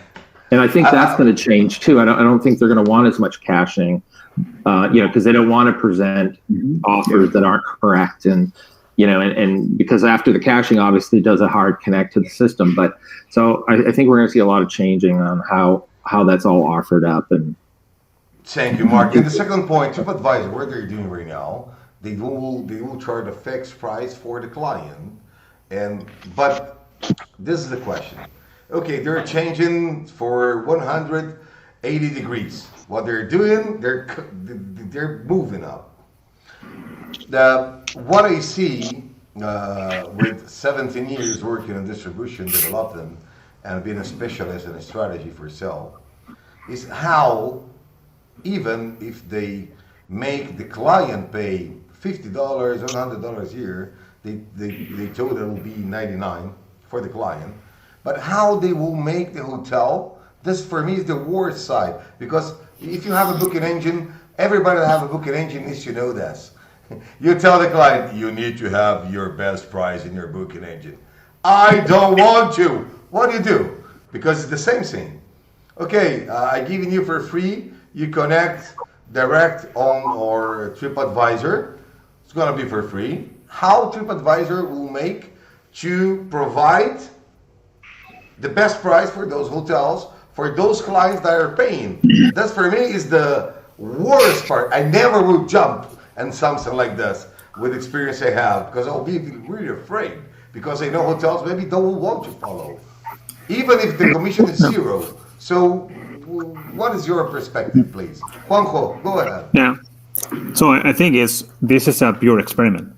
So I think TripAdvisor has no idea if this is going to work. I think they have no idea, period. Sorry. I'm sorry. Yeah. So and really curious, because there's no such thing like anything for free. So right. Yeah, so they you're never trying do, to switch, but right now you're trying to switch with Spain, no? But they both Not registered 100 with Spain. degrees, 180 So- degrees. Yeah. The one thing I would give that effort is that it's at least something different. So the old OTA commission model is always the same. As I agree with Alejandro that it's tired. Is there anything better? We didn't find it yet. No. Can you try to find something? Yes, we probably should try to find something different. For me, the issue with all of these things is the scale. Many of these experiments are fine for 1% of the people. But really, the only thing that has worked on this huge market of ours is the normal thing that price is listed. I just click and buy it. So buying travel is the easiest experience on the internet. There's nothing that is easier to buy than a hotel room.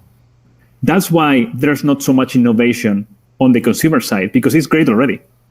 Mm-hmm. Compare that to almost everything else. It's impossible to make it simpler. It is complex because there are many channels to sell the same thing, but buying the thing is super simple. The OTAs conquered that model, and there's nothing better. That's why there aren't any startups in B2C travel in the last 10 years, except Airbnb. And Airbnb is a different supply originally, not the same thing. Why? Because the thing is good already. So now that everything is tired and the OTAs are suffering because the growth is not there anymore, and then Google gets all of the money so we are talking about Google, but what about from the revenue perspective? So the hotels are giving the money to the OTAs, and the OTAs basically keep it for a few minutes and give it to Google. Correctly. Yeah. You mentioned Airbnb, which was a startup not only because of the commissioning model. They used to charge visitors, the guests, but now they're shifting to the exact same model. Exactly. Changing hotels. That's exactly my point, because that's the better model. The better model is to do it like we do it now. For the end user. I'm talking for the traveler, not for the industry necessarily, but for the final guy, this is better. It's obviously better. That's why all of these innovations are really hard. I think it will be really hard for them to catch up, because it's very unclear that the value delivered to the end user is better. And also Booking.com, again, referring to what they did 1 year ago, they clearly showed that the demand side is more important by changing the booking policy. Yeah. So here's one thing I will say. If you look at a chart, most popular travel properties in the United States as of April 2018. But if you just look at TripAdvisor's unique visitors on a monthly basis, they have the most unique visitors by double Booking.com and Expedia, double. So what they're looking at is they're saying, hey, wait a second here. I'm getting double the monthly visitors than all the other big OTAs.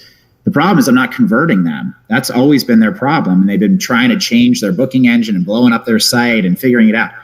But what they did was they did poll their customers and said, if we were to come out with an annual subscription model where you could enroll and be able to get better rates, would you do it?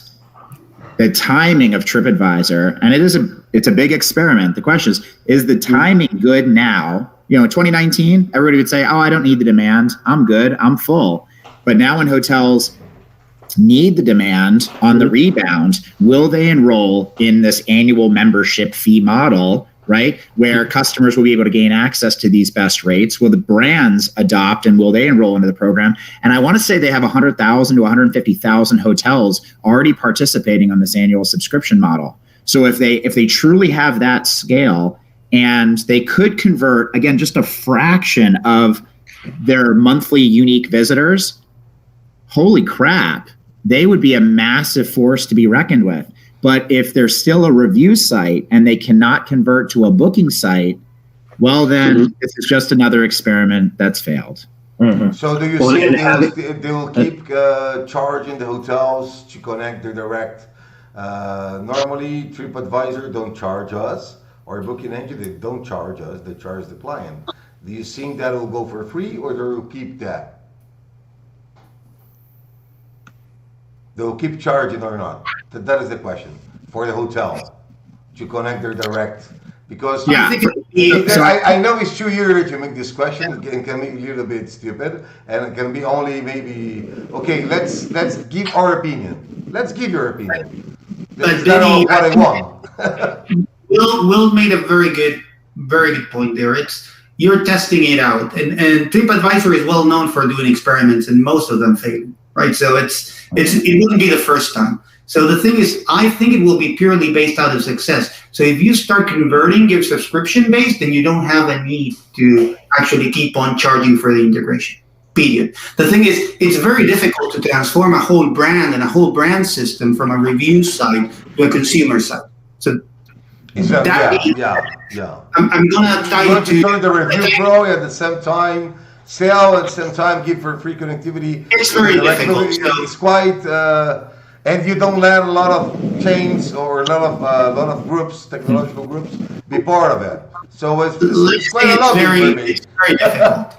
It's very difficult, period. And I think everyone will be very interested as to how that experiment goes. I think that the thing is, and I wanted to make a point, and I think Juanjo and I have discussed this, right? But what I see in travel is that you have innovation cycles that last 13 to 15 years, right? So the let's say pre-booking age to booking on Expedia, then Airbnb with a sharing economy, which was not that sharing, right? So we're right at the verge of that innovation cycle, correct? Right? 2020. And the thing is, I think that there will be a fundamental change on the B2C side, because if we think that buying the product today is good, you can actually make it very easy, but the customer experience is not that good. Like, I remember my time at Booking.com and buying something, and if I go to Booking right now, so my brain bursts, right? Because of the amount of information, and then you have to think that individual lives in a reality. That's a good tip for retailers. When you do your website, do it simple. Don't send too much text. Go directly. Use the hotel actors to give you all the options. It's connected with vertical booking. It's connected with LyBra that you use, or platform. I know that. That is Bookonlinenow with Amadeus.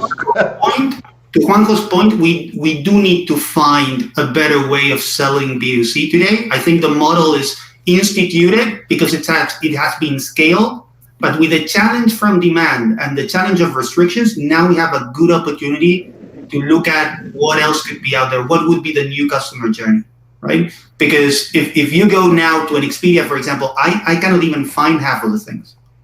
Like, and we are all in travel, right? So it's not that we're I love Expedia. But it's just to make a point that we're at the verge. So COVID has given us tremendous opportunity. That's my point. Yeah. It has leveled the field for everyone to play. And they make a rush too much. They make a Russian dev a lot of. And to Will's point, TripAdvisor wouldn't have done this 2 years ago because they would have been afraid to do it. Right? Absolutely. Mm-hmm. Well, and I agree with Will. If they're successful with the acquisition of consumers through this process, then they've got a really valuable thing to work with. They can sell anything travel related to them, and I'm sure the value of each one of those customers is going to be high, right? Oh, yeah. And we see lots of changes. For the next event, that will be Brazil, Portugal. I'm going to set YieldPlanet, I'm going to set Amadeus, vertical booking, and the hotel networks together with Expedia. Yeah. That will be awesome. I will do that. We're going to broke all the attendance before. Yeah. Or even after. So, guys, we are having 2 hours or 2 minutes. Just one short comment, if I can. Sure, go ahead. Piotr. Mark also said that they might be doing some other experiments, like convert for many other things as well. Like maybe playing a devil's advocate a little bit. I think what TripAdvisor is doing is not that much different from what Amazon did with Amazon Prime.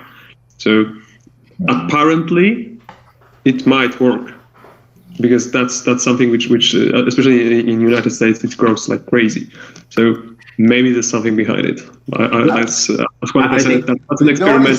The only thing that worry myself is on the dev side. I'm not worried how the market change or the technology. I'm just to follow or that technology means to all of us spend a lot of money to follow that up.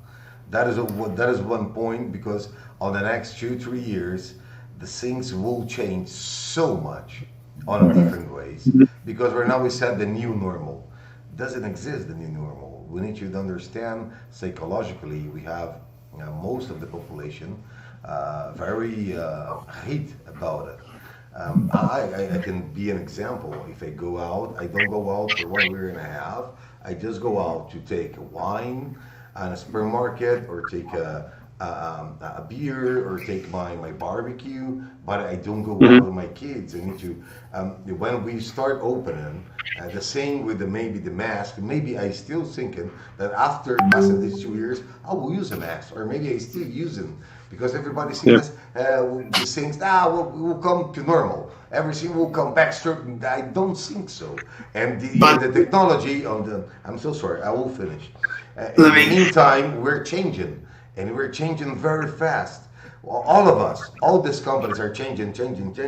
We're adapting. So we're adapting more faster than the public. This is something that for me is like, where are we gonna go?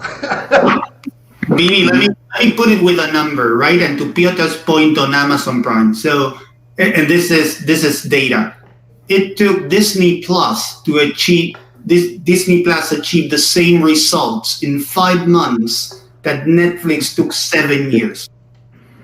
Yep. But everybody will have the time to adapt. Some will die. That happens. That happens in all the markets. Yep. But I Guys, think yes. there's lots of little examples of what TripAdvisor's trying to do on a very smaller scale that have been successful. One I know of, because I belong to it, is Scott's Flights. I don't know if you know that website, but they, it's $50 a year, and what all you're getting from them is information on what they find, right? So, I mean, if TripAdvisor starts doing things like that, I mean, if the value's there, then just like we've all signed up for Prime and everything else, anybody, if you're a traveler, that $99, you could get back 100 times. Thank you, Mark. Thank you, everybody. We have a last question that is concerning what Kayak is doing, going to a soft brand.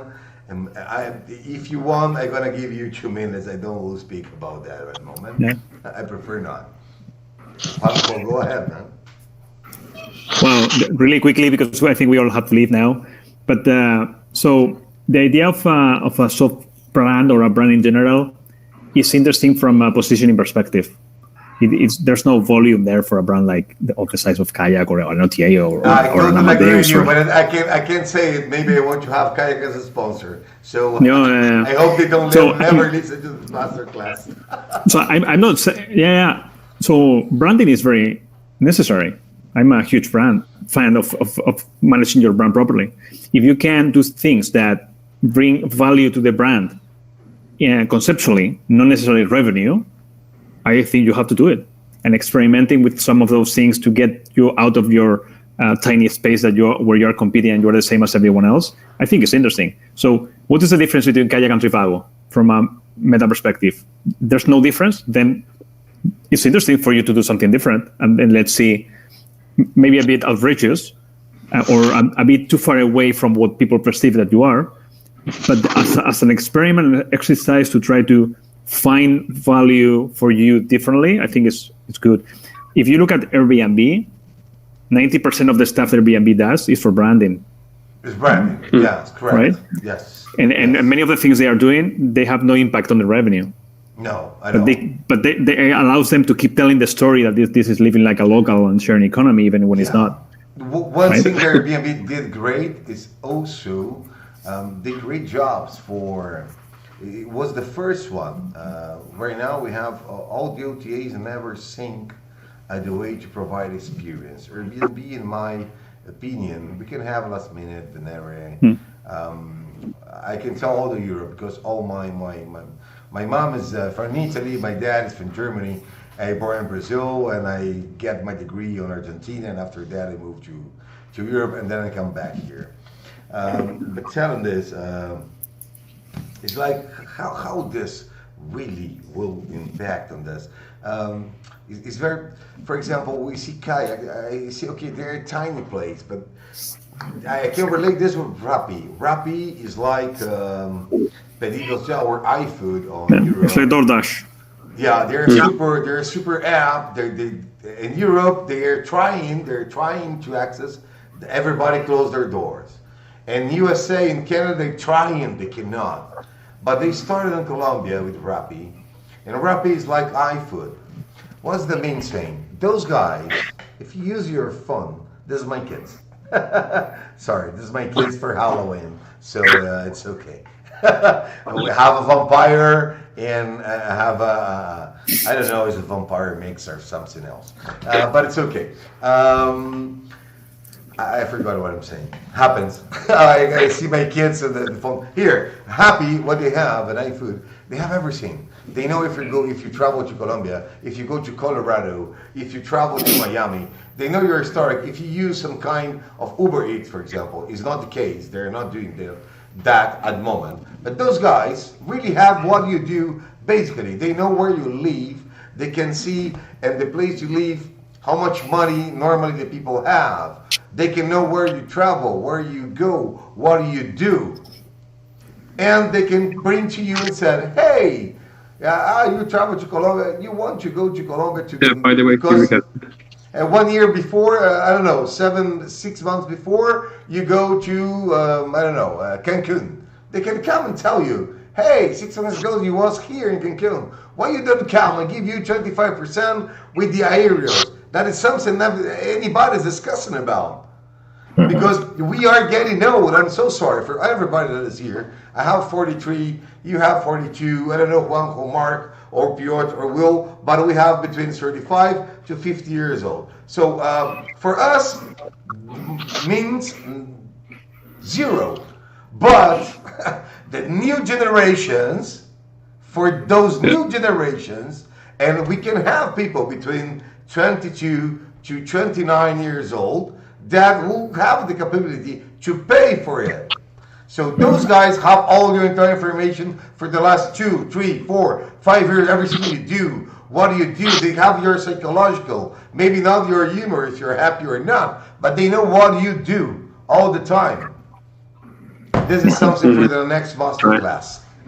Let's go for Brazil and Portugal. Thank you everybody to be here. Juanjo from the Hotel Networks, Mark Lewis, President of Virtual Booking, Piotr Olesiński, CCO of YieldPlanet, Darrah, the Vice President of North America, CEO and co-founder of Amelia, Vinicius, founder of Travel Tech, HS Latin and by Z. Before we go, I would like to remind the public, you can go to traveltech.space. If you scroll down your mouse, you're going to see the grid. If you want to know more about each company that is here, all of them have their picture. We have their LinkedIn. Maybe some of them don't know that.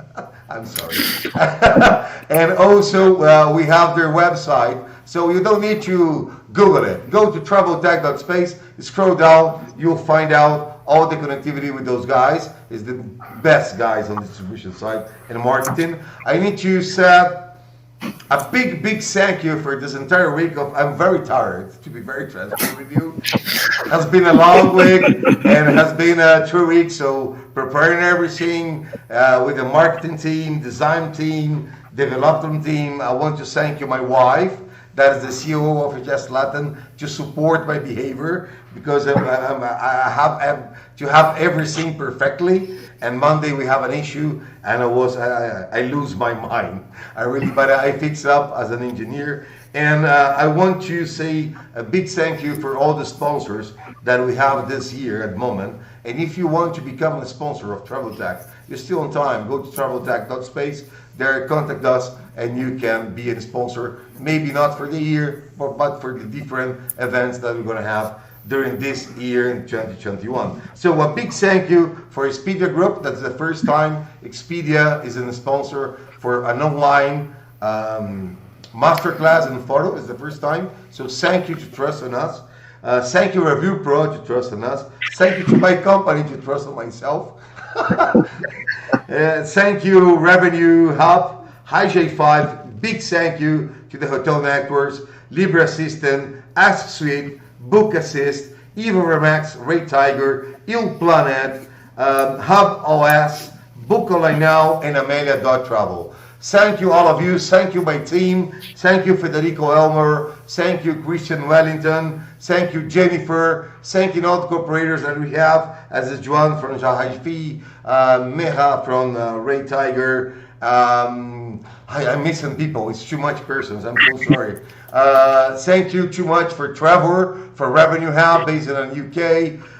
Thanks a lot for eHotelier, for Matt, the CEO of the biggest press and the big knowledge place for APAC that is based in Australia. So, and thank you for the marketing agency that support us, that I need to read it. It's GLNPR Inc. I don't know the secrets, but if you can check it, if you go to the post. Thank you so much, everybody. Did you enjoy it? Was good? Vinicius, and probably the most important thing is thanks to you as well. Oh man, thank you very much. Thanks, Vinny. I'm just a part of the tracking, you know. Without you guys, we are nothing. So thank you very much. Support us. Thank you to be here. I think we a great show. For all the, I was on the 4 of the 5 master classes and was in all the pitchings. I love all the panels that we have. I don't want that any other company or any participant be angry with me, but this panel was amazing because I'm so sorry, I'm gonna be a bad word. I fucked it up. I didn't go forward with the second round of questions, but I put questions that is very new, and I did that because we have Juanjo, we have Will, we have Piotr, we have Mark, we have Alejandro. We don't have little guys. Those guys know most everything. So we need to squish them to take knowledge. Thank you. Kisses, everyone. Thank you to be here. See you in Brazil, Portugal. Bye. Take care. Cheers. Goodbye. Goodbye.